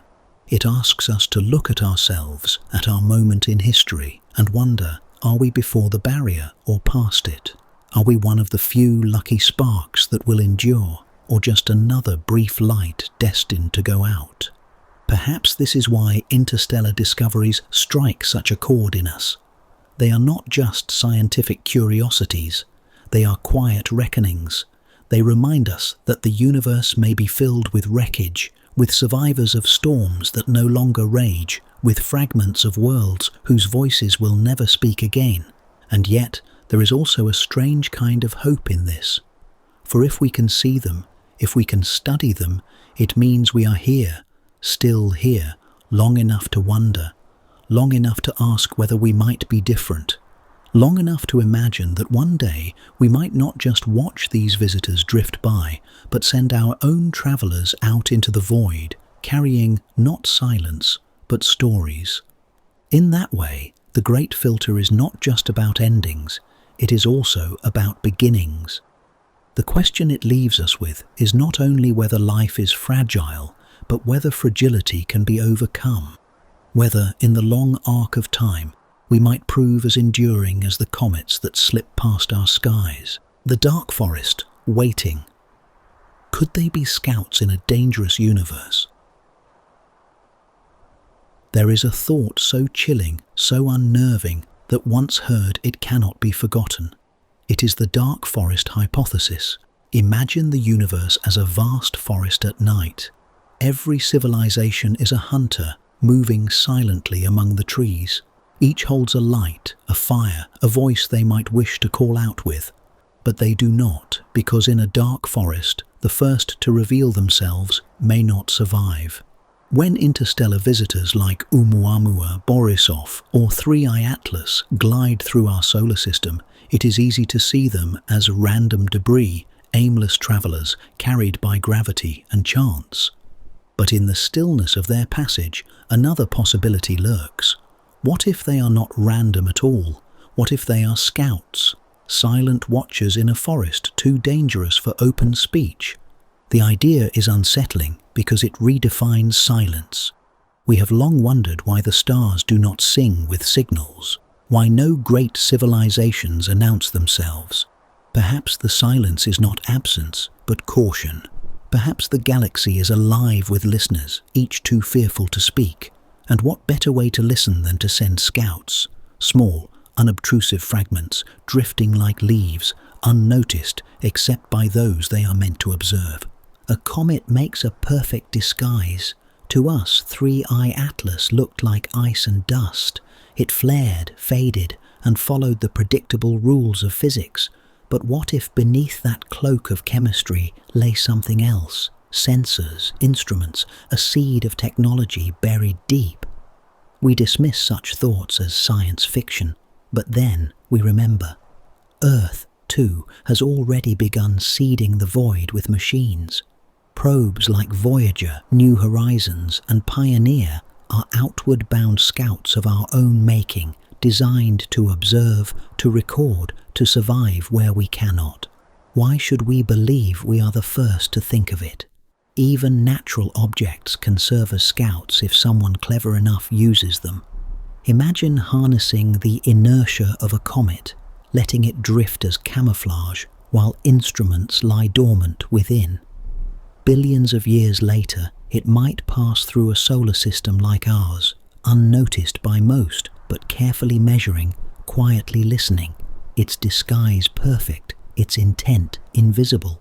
If this seems far-fetched, remember that the forest itself demands caution. In a galaxy where life may be rare, survival could depend on secrecy.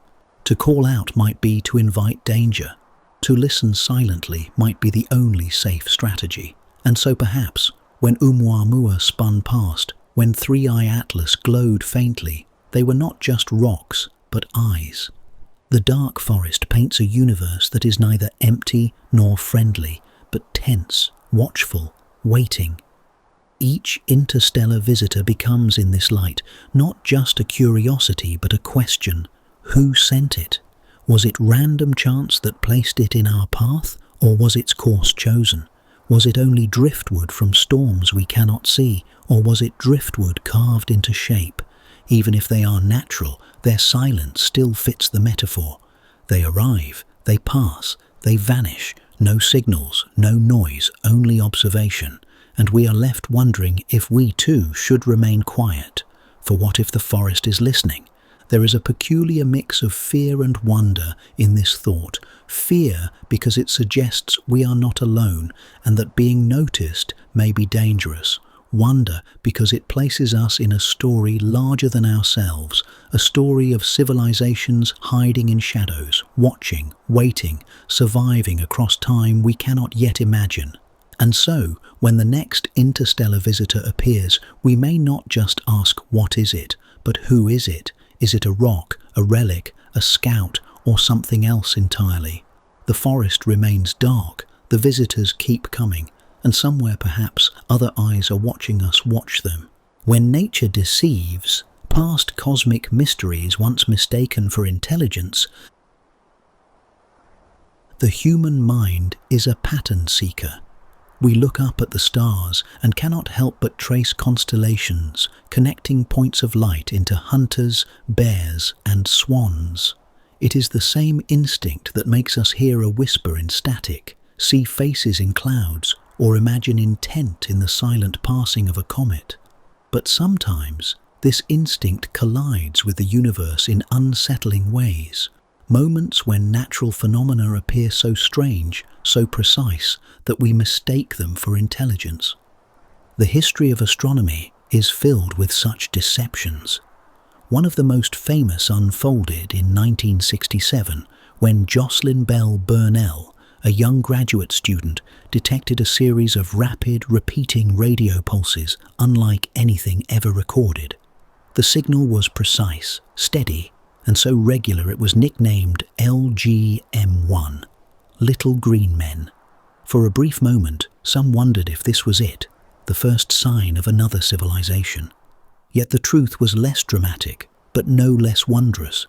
It was a pulsar, a collapsed star spinning so fast it beamed radio waves like a cosmic lighthouse.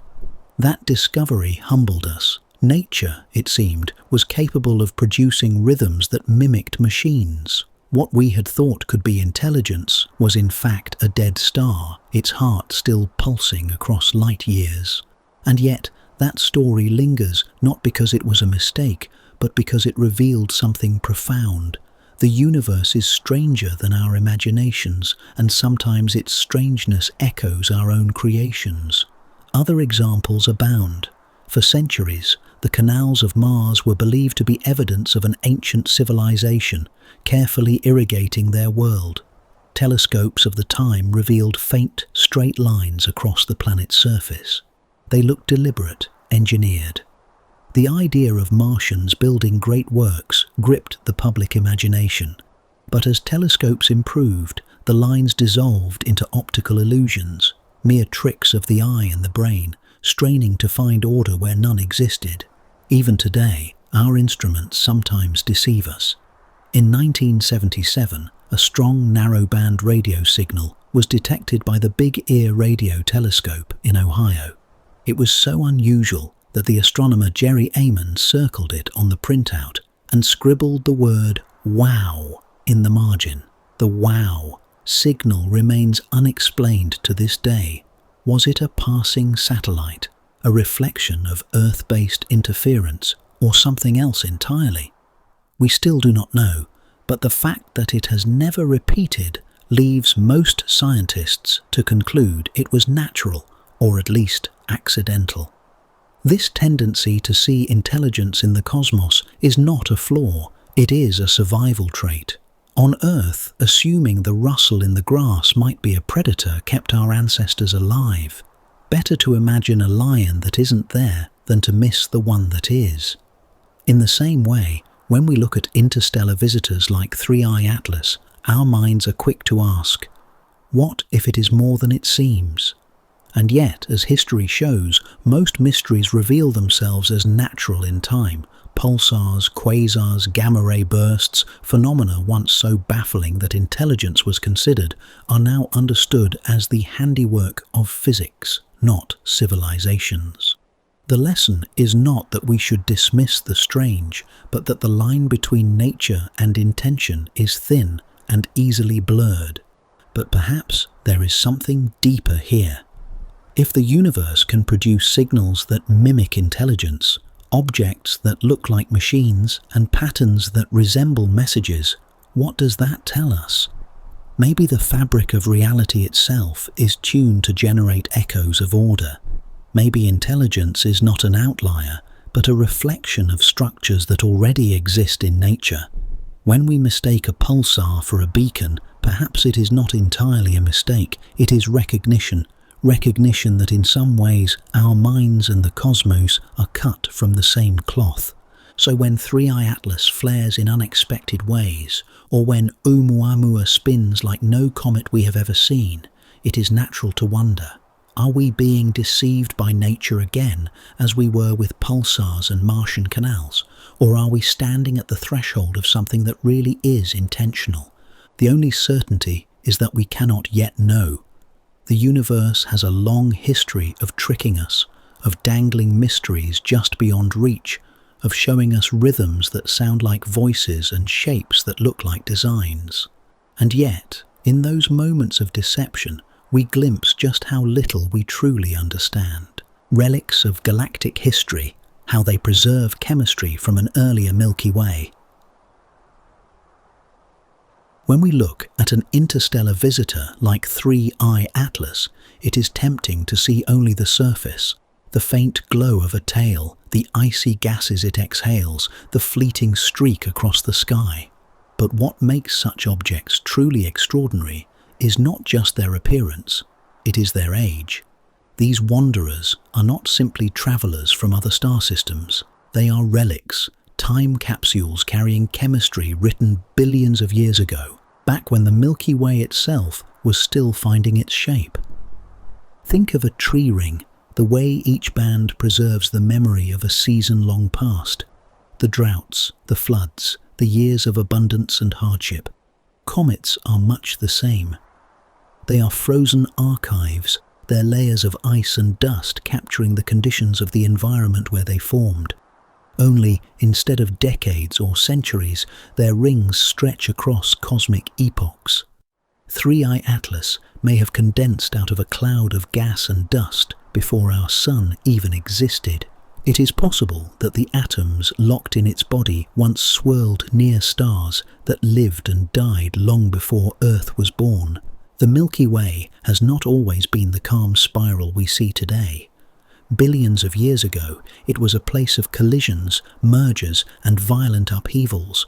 Smaller galaxies were swallowed whole, their stars torn apart, their planets scattered. The fragments of those systems did not all vanish. Some of them, shards of worlds, frozen comets, orphaned asteroids, were thrown into deep space, set adrift on paths that could take billions of years to cross from one corner of the galaxy to another. When one of them drifts close enough to our sun to be seen, it is like opening a letter written in a language older than our planet. Astronomers study the chemistry of these objects the way historians pore over ancient manuscripts.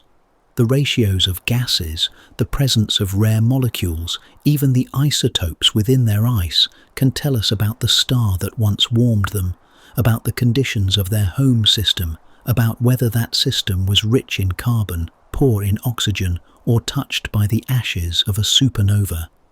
Each measurement is a fragment of galactic history preserved in crystalline form. Imagine, for a moment, a bottle floating on the ocean. Inside is a note, weathered and yellowed, sent by hands that may have perished centuries ago. To find such a bottle on a beach is not just to hold the message, it is to hold a piece of time, a story carried by the sea. Interstellar comets are much like that. They are bottles cast into the cosmic tide, drifting endlessly, carrying messages written not in ink but in molecules. And because they have survived so long, they remind us of something profound. The galaxy is layered in memory. Our solar system is young, just over 4.5 billion years old. but the ice within 3I Atlas may be nearly twice that age. To study it is to peer into an era when the Milky Way was younger, when stars were still being born in frenzied clusters, when heavy elements were only beginning to enrich the galactic clouds. In its chemistry, we glimpse the recipes of ancient suns, the fingerprints of long-dead galaxies.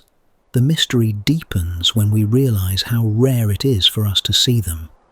For every interstellar object that wanders close enough for us to detect, there may be millions more passing unnoticed in the dark.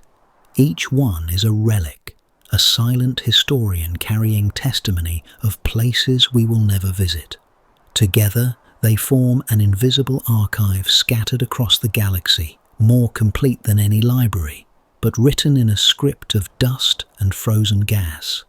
3I Atlas may be gone now, fading back into the night, but its chemistry lingers in our instruments, its fingerprints etched in spectra captured by telescopes.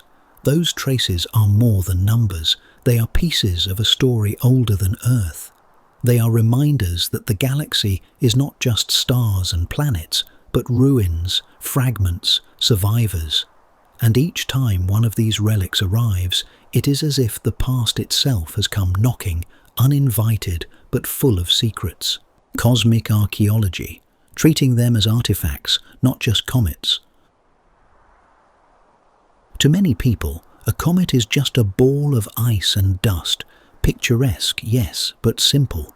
Yet when an interstellar wanderer like Oumuamua, Borisov, or 3I Atlas slips into our solar system, astronomers whisper about something more profound. They treat these objects less as frozen debris and more as artifacts. Not artifacts in the sense of pottery or stone tools, but as relics of cosmic history, fragments of environments long vanished, messengers from suns that may themselves be dead. This perspective is sometimes called cosmic archaeology. Just as archaeologists dig into layers of soil to uncover lost civilizations, scientists peel back the chemistry and motion of interstellar objects to uncover the stories of their origins. A shard of pottery can tell us how ancient people cooked, traded, or worshipped. Likewise, a shard of alien ice can reveal the temperature of the disk it formed in, the chemical richness of its parent star, or whether it was touched by the blast of a supernova. Imagine picking up a stone on a beach. At first, it is just a stone, but then you notice it has been smoothed by waves, perhaps carried from mountains miles away, shaped by time and water. That stone is not merely matter, it is a witness, a record of forces it has endured. Interstellar comets are like that, except the ocean is the galaxy itself. They drift for billions of years, carrying the scars of their creation and the echoes of distant worlds. What makes this archaeology different from what we know on Earth is its timescale. Archaeologists deal with centuries or millennia. Interstellar archaeology stretches across billions of years. A fragment like 3I Atlas may have formed in a system older than our Sun, survived cataclysms we cannot imagine, and wandered quietly through the dark until, by chance, it brushed against our skies. To hold such an object in thought is to touch a timeline far beyond our own. And yet, unlike shards in the ground, these cosmic artifacts will not wait for us. They move at incredible speeds, here for only weeks or months before vanishing forever. Archaeologists can return to a dig site year after year. Astronomers get one chance, a fleeting season of observation, to collect the clues before the visitor is gone. That urgency gives the study of interstellar objects a haunting quality, as though we are trying to read a book while the pages are being whisked away by the wind. Cosmic archaeology also invites unsettling questions. On Earth, artifacts are evidence of intelligence, the deliberate work of hands. When we call interstellar objects artifacts, we mean it metaphorically. And yet, the mind cannot help but wonder. What if some of them are not only natural relics, but true artifacts? Machines, probes, or tools sent long ago by civilizations now lost. We have already launched our own messengers into the void, Voyagers, pioneers, new horizons. A million years from now, they might drift into another system, mistaken by alien archaeologists as nothing more than frozen debris. This thought lingers because it blurs the line between natural and artificial. A chipped stone tool and a naturally fractured rock can look nearly identical until examined closely. Could the same be true on a galactic scale? Could some interstellar comets conceal more than they reveal? Still, even without such speculation, the idea of cosmic archaeology changes how we see the night sky. Every streak of light is no longer just a passing stone, it is a story, a relic, a fragment of the galaxy's memory. Some may be older than Earth, some younger, but all of them are part of a history we are only beginning to uncover. And like archaeologists kneeling in the dust, brushing away centuries with delicate tools, astronomers must approach with patience and humility. These objects will not give up their secrets easily. They whisper, they hint, but they rarely shout. Each spectrum, each flicker of light is a clue, a piece of pottery in a field of stars. The language of dust. Could particle trails hold patterns we don't yet read? Every comet leaves a signature behind. To the naked eye, it is a streak of light, a glowing tail unfurling across the sky like a banner in the wind. To astronomers, it is a stream of particles, each grain of dust released as frozen ices warm and evaporate. But when the visitor is interstellar, like Oumuamua, Borisov, or Three-Eye Atlas, the trail feels less like a plume of ice and more like a riddle. Could there be meaning in these trails? Could dust itself be a kind of language, a script written across the darkness that we have not yet learned to read? At first, this sounds fantastical. Dust, after all, seems the least likely medium for communication. It scatters chaotically, moved by sunlight, pushed by radiation, swirled by gravity. And yet, we should not forget, humanity has often mistaken noise for order, only to later find patterns hidden within. The hiss of static once carried the faint echo of the Big Bang. Random scratches on cave walls turned out to be calendars, star maps, and myths. Sometimes what looks like accident is instead design, or at the very least, order too subtle for us to perceive at first glance. Dust itself has always been a storyteller. Every particle carries within it a history. The minerals it contains reveal the chemistry of the place it formed, the isotopes preserve the signature of nearby stars, and its size and distribution tell us how violently it was released. To astronomers, reading dust is already a kind of language. But what if the trails of interstellar comets hold patterns that are more than just natural records? What if they could be arranged deliberately, encoded in ways our instruments are not yet sensitive enough to decode? Imagine standing on a beach, watching waves roll in. To most people, the foam and spray are random, fleeting, without meaning. But to a trained eye, each ripple and current reveals the strength of the wind, the pull of the tide, the shape of the ocean floor beneath. Dust trails may be much the same. To us, they are glowing plumes. To a civilization more advanced, they could be the equivalent of letters, etched across the sky for anyone capable of reading. Even if no intelligence lies behind them, the metaphor still holds power. These particle trails are stories written in a script older than our world. They whisper about conditions around other suns, about systems long vanished. A particular ratio of carbon to oxygen in the dust may speak of a star rich in life's ingredients. A sudden flare of gas might hint at violent collisions that once shattered entire worlds. The language is chemical, not verbal, but it is language all the same. And perhaps what makes this idea so haunting is that dust is everywhere. It fills the galaxy, drifting between stars, settling on planets, circling suns. Every breath of cosmic dust that enters our atmosphere, every particle trapped in Antarctic ice, is a fragment of a story from elsewhere. To treat dust as meaningless would be like ignoring the scattered fragments of ancient pottery because they look too ordinary. It is often in the smallest grains that the deepest truths are preserved. When 3-Eye Atlas trailed its faint, inconsistent plume, astronomers noticed its unpredictability. The tail seemed to pulse, flare, and fade in ways that did not match expectations. Was it merely the chaotic behavior of ice exposed to sunlight after billions of years in darkness? Almost certainly. And yet, it is hard not to wonder, could such irregularity be more than accident? Could it be a rhythm we have not yet deciphered?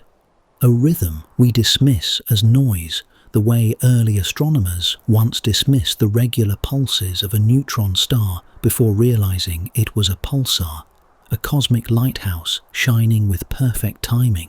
The needle in the sky, why finding them at all is nearly impossible. Finding an interstellar visitor is a little like trying to spot a single firefly in a vast forest at night. The galaxy is unimaginably large, and most of it is darkness. These travelers, whether we call them comets, asteroids, or something stranger, are tiny against the backdrop of stars. They slip through our solar system quietly, often with no fanfare, no bright flare to announce their arrival. That we have seen even a handful, Oumuamua, Borisov, 3-Eye Atlas, feels less like certainty and more like luck. Our telescopes are powerful, but they are still bound by limitations. They can only scan so much sky at once, and the universe is a restless, moving canvas. Imagine standing at the edge of the ocean, trying to count every wave that rolls toward you. You might catch a few, but most would break and vanish before your eyes even reached them. Interstellar objects are like those waves, endless, fleeting, impossible to track in their entirety. Even when we do spot one, the timing has to be perfect. Oumuamua, for instance, was already on its way out by the time we realized it was here. It had passed closest to the sun, slingshotted around, and was speeding into the dark. We only caught it because a survey telescope happened to be scanning the right patch of sky at the right moment. Had it taken a slightly different path, or had our gaze shifted a fraction, we might never have noticed it at all. The challenge lies not just in their faintness, but in their speed. These visitors move at extraordinary velocities, faster than most comets bound to our sun. They don't linger, they don't loop back. They cut across the solar system in a matter of months, like a bird crossing the horizon. And because they are so fast, our ability to react is painfully slow. By the time we confirm one as interstellar, it is already fleeing. It's like spotting a train, only as it disappears around the bend. Consider, too, the sheer scale of the sky. The human eye sees a dome overhead, a canopy of stars. But in truth, the sky is a sphere, vast in every direction. Searching for an interstellar comet within it is like trying to find a single drifting leaf in all the oceans of the earth. The leaf is there, moving, telling its own story, but our nets are small, our patience finite. And yet, we do find them. That fact alone is astonishing. The surveys, the computers, the patient astronomers scrolling through images night after night, all of them together catch whispers in the dark.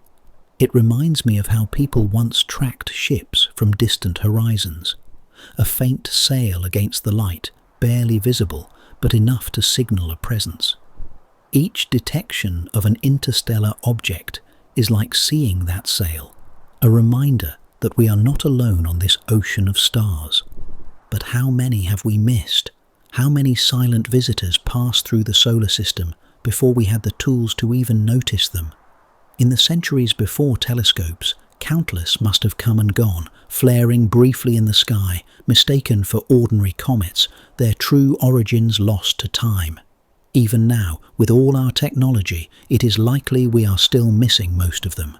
The universe is too vast, and our window too small. Perhaps this is part of the allure. The rarity of these discoveries makes them feel like secrets revealed. They are treasures not easily won, gifts of chance and vigilance. To know that in all the immensity, our eyes caught this one faint traveller that is enough to make the cosmos feel both more mysterious and more intimate. Beyond Voyager's reach, why even our most distant probes fall short. There is a comforting thought many people carry, that our machines, the Voyagers, the Pioneers, even New Horizons are out there, cutting through the dark, reaching for the stars. And in a way, it's true. These spacecraft have travelled farther than any human-made object before them. They are the closest thing we have to cosmic messengers, carrying golden records etched with our greetings, drifting into eternity. But when an interstellar visitor like Oumuamua or Borisov sweeps through our neighbourhood, the sobering truth becomes clear. Our probes, for all their distance, are still slow. Painfully slow compared to the wanderers that slip between the stars. Voyager 1, the most distant of them all, has been travelling for nearly 50 years. It has left the solar system, crossing into interstellar space, but at a speed of about 38,000 miles per hour. To us, that sounds breathtaking, almost impossible. Yet to 3I Atlas, moving at tens of kilometers per second, Voyager would seem like a drifting leaf beside a storm. An interstellar comet can cross the solar system in a year, while our spacecraft would need thousands just to catch up. Think of a child throwing a pebble into a river and then trying to chase it by running along the bank. The pebble races ahead, swept by currents too strong to follow. Voyager is that child on the riverbank, forever watching the pebble disappear. The probes we have launched were never designed to pursue such visitors. They are relics of a different ambition, to explore our planets, to reach beyond Pluto, to send back postcards from the edges. They were not hunters, they were scouts. Even the newer spacecraft, faster and sleeker, cannot match the velocities of interstellar objects. When New Horizons raced past Pluto, it was moving at an astonishing 36,000 miles per hour. Still, it pales beside Oumuamua, which entered the solar system at nearly 60 miles per second, more than 200,000 miles per hour. Imagine standing still while a train blurs past faster than sound itself. That is the scale of difference we are talking about. The truth is humbling. We have launched emissaries, but they are not yet capable of keeping pace with the galaxy's true wanderers. Our reach, while impressive, is short. We are like children tossing bottles into the surf, hoping they might one day drift to another shore. Meanwhile, the ocean sends driftwood back to us, pieces of distant storms, and we can only watch as they wash up and vanish again into the tide. And yet there is hope in this disparity. Our limitations today are not forever. Already, engineers and dreamers speak of technologies that could change the balance. Solar sails powered by starlight, fusion engines, even concepts of slingshotting spacecraft using the energy of lasers. If these ever come to life, perhaps one day we will not only watch a 3I Atlas streak past, but chase it, meet it, touch it. For now, though, even as Voyager whispers from beyond the heliosphere, it is not fast enough. Its golden record drifts in silence, unlikely to ever intercept another traveller. The great irony is that while our probes symbolize our longing to connect with the stars themselves send us visitors we cannot reach. The universe waves, and we are too slow to wave back. Dreams of intercept, NASA's visions of catching the next wanderer. When Oumuamua streaked through the solar system in 2017, it felt like a cosmic prank. By the time we realized what it was, an interstellar visitor, the first ever detected, it was already racing away, too far and too fast for us to touch. We were left with grainy images, hurried measurements, and endless questions. A year later, Borisov followed, brighter, more comet-like, but still beyond our reach. Then came 3I Atlas, faint and ghostly, slipping in and out of view like a secret we weren't meant to hold on to. Each time the story was the same. By the time we understood, the moment had passed. It left scientists with a deep ache, a frustration born of opportunity missed. What if, they began to ask, next time we were ready? What if we could intercept one? NASA's engineers and thinkers have already begun sketching that dream. They picture spacecraft that sit waiting like sentinels, stationed at vantage points where they could spring into action at the first whisper of a detection. These craft would need to be faster than anything we've built before, able to accelerate hard and chase an object that doesn't slow down, that cuts across the solar system in a matter of months. Some envision solar sails, vast, delicate sheets that harness the pressure of sunlight itself, pushing a craft forward without fuel. Others dream of nuclear-powered rockets, with engines that could burn for years, giving steady acceleration to catch up with a runaway traveller. Still others imagine the use of giant lasers based on Earth or in orbit, firing beams at reflective sails to drive a probe forward at a fraction of the speed of light. Ideas that sound like science fiction, but which are being quietly, carefully considered in laboratories and think tanks. The mission, if it ever happens, would be unlike anything before. Imagine a spacecraft closing in on a dark shard from another star. Cameras would drink in its surface, spectrometers would sniff its gases, robotic arms might even reach out to gather samples. Every measurement would carry the weight of 1 billion years, the chance to touch material forged under another sun. For the first time, humanity would not just watch an interstellar wanderer pass by, we would meet it. But there are challenges, immense ones. The first is time. These objects appear without warning, faint and fleeting. We often don't know they're here until they're already close. By then, it's too late to launch a pursuit. That is why scientists imagine ready-to-go spacecraft, like firefighters waiting at the station, engines warmed, supplies packed. The second challenge is speed. To catch something moving tens of miles per second, we would need propulsion far beyond what our chemical rockets can deliver.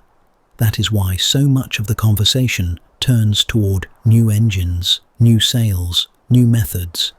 And yet, despite the obstacles, the dream refuses to fade. It lingers because the prize is so great. These wanderers are not just icy rocks, they are archives, messengers, fragments of other solar systems. To touch one would be to open a time capsule from across the galaxy, perhaps from before Earth itself was formed. The temptation is too strong to ignore. NASA has already studied concepts like the Comet Interceptor mission, designed to wait in space until a suitable target appears. Though aimed at comets from the far reaches of our own solar system, the principle could extend to interstellar objects. Other proposals like Project Lyra sketch out how we might one day chase Oumuamua itself, though it may already be too far gone. These are blueprints, seeds of possibility, waiting for the right alignment of funding, technology, and timing. There is also a more subtle dream at work here, one not written into mission proposals but whispered in late-night conversations. What if, in chasing these objects, we are not only studying nature but also preparing for something greater? What if one of these wanderers is not just a comet but a probe, a relic of intelligence? Wouldn't we want to be ready to greet it, not simply wave from a distance? The question of intent. Could some objects be more than just debris? Every time a new interstellar visitor is discovered, the same thought flickers in the background of scientific papers, news articles, and late-night conversations. What if it isn't just a rock? It is a question almost too large, too unsettling to ask directly, yet it hovers at the edges of our imagination. Could some of these wanderers carry more than frozen gases and dust? Could intent, however faint or ancient, be hidden within their journeys? When Oumuamua passed by in 2017, that thought gained new weight. Its motion was strange, accelerating slightly in ways that gravity alone could not explain. No tail of dust or gas trailed behind, as with a comet. It reflected sunlight oddly, and its shape, long, thin, almost like a shard, was unlike anything we had ever seen. Most astronomers leaned toward natural explanations, yet the unease lingered.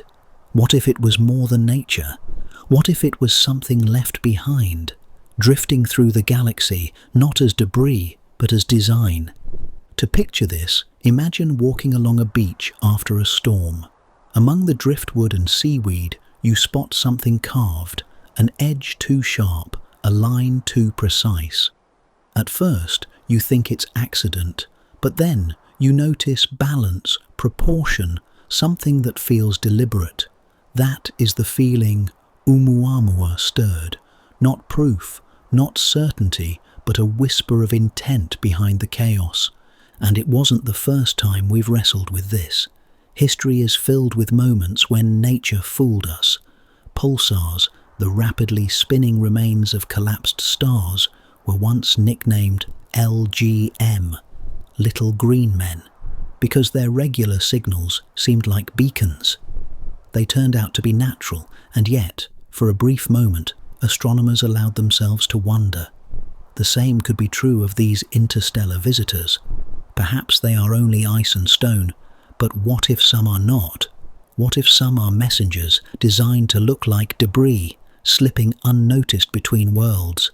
It is a thought both thrilling and terrifying, because intent implies origin, and origin implies others, beings who existed long before us, perhaps long gone now, leaving only relics adrift. If even one such object were more than natural, it would rewrite our place in the cosmos. We would no longer be the only storytellers, but latecomers reading the scattered journals of civilizations past. Yet intent can be subtle.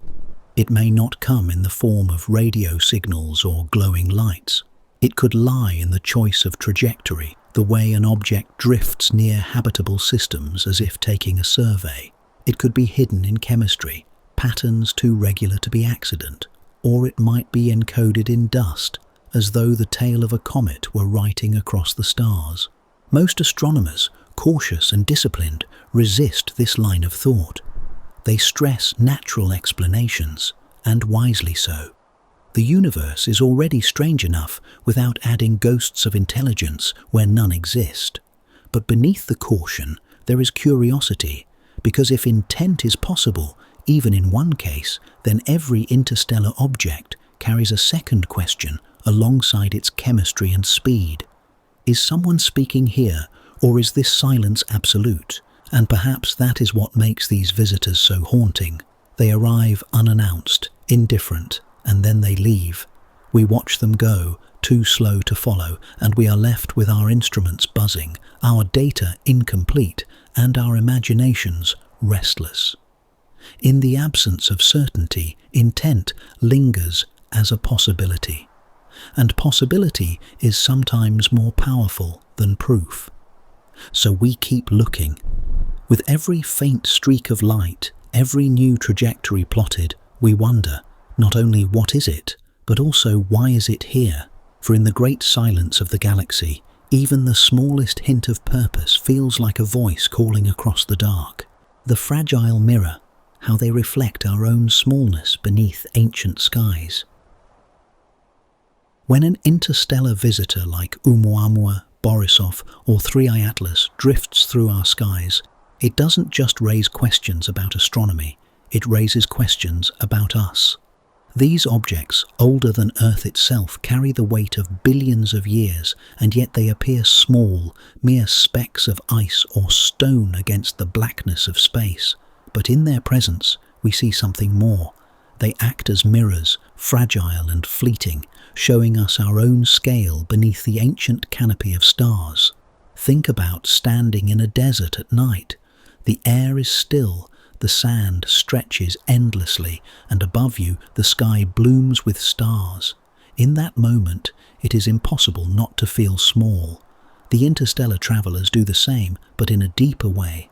They remind us that the universe has been moving, colliding, and creating long before we took our first steps on Earth. They show us that we are newcomers, sparks in a fire that has burned for eons. And yet that smallness is not meant to diminish us. Instead, it sharpens our sense of wonder, like holding a seashell and realizing the ocean has been singing its song for millions of years. These objects are echoes of ancient music. They tell us that the galaxy does not bend around us. We are simply part of its vast chorus, brief but real. There is fragility in this awareness. Our civilizations feel mighty. Our cities glow so brightly they can be seen from orbit. But against an object that has survived countless collisions and endless radiation, we seem delicate. If a shard of another star system can wander unbroken for billions of years, then what are we with our brief histories and our fragile bones? The comparison humbles us. Yet mirrors do more than show size. They reveal perspective. In the shimmering dust of a comet's tail, in the faint light bouncing off alien ice, we see possibility. Perhaps the message is not just that we are small, but that we know we are small. A comet does not reflect on its own existence. A rock does not wonder where it came from, but we do. We stand beneath the same skies as our ancestors, tracing these wandering lights, and we wonder what they mean. That act of wondering is itself powerful. It transforms our smallness into connection. We may be fragile, but we are also capable of seeing the universe, of asking questions that stretch beyond our short lives. Each interstellar object reminds us of our limits, but also of the fact that we are aware of those limits. It is like a child looking into a mirror and realizing they are growing, fragile, yet filled with potential. When Oumuamua slipped past us, it didn't stop, didn't acknowledge us. It moved on, indifferent, but in its silence, we found our own reflection. We debated its origins, we argued about its shape, we imagined it as probe, shard, or relic. In truth, what it was mattered less than what it revealed, that humanity still longs to find its place beneath the ancient sky, still wrestles with the vastness above, still trembles at the thought that the universe is older, stranger, and grander than we can hold in our minds. The fragile mirror these visitors hold up to us is not one of weakness, but of perspective. It shows us both how small we are and how extraordinary it is that we can even notice. We are brief sparks beneath an ancient sky, yet in our fragility lies the gift of awareness, the ability to see, to reflect, and to dream.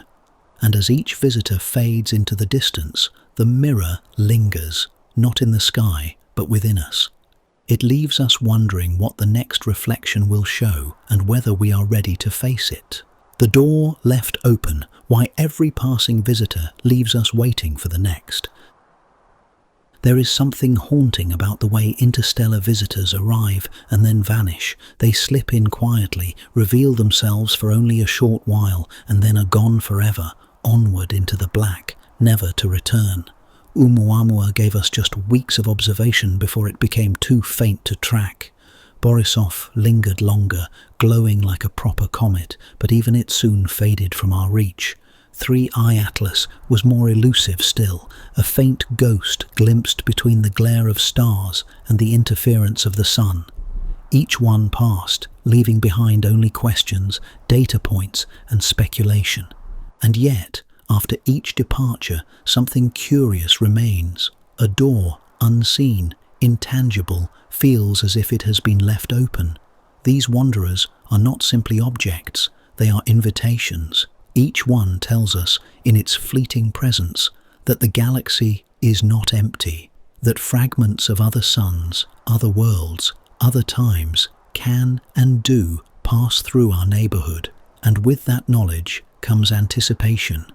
If there was one, and then another, and another still, how many more might be out there, unseen, waiting to cross our skies? It is a bit like seeing a stranger in a crowded train station. They brush past, eyes meeting yours for a fleeting second, and then disappear into the crowd. You never learn who they were, where they were going, or why their presence felt significant. And yet, the encounter lingers in your mind. You find yourself scanning faces, wondering if you might see them again.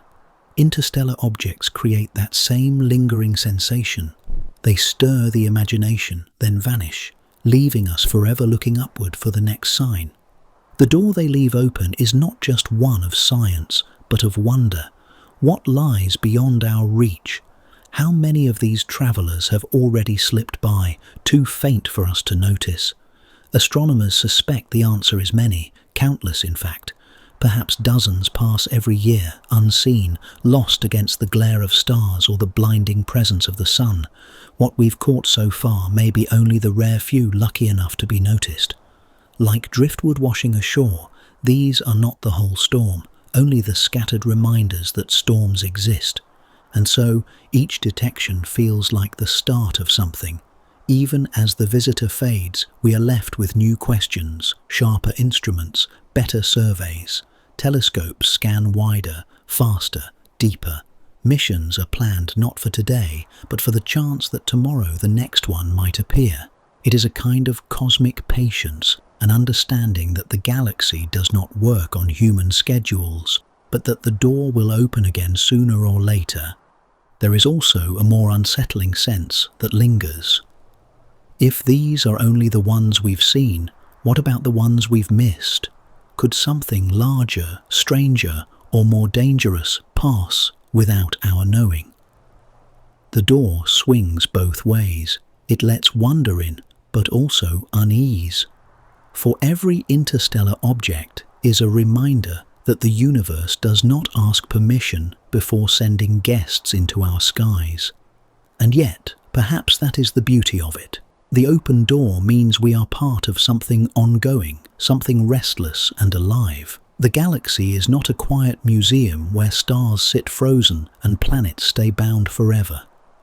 It is a place of motion, of encounters, of passing travelers who leave us forever changed simply by being glimpsed.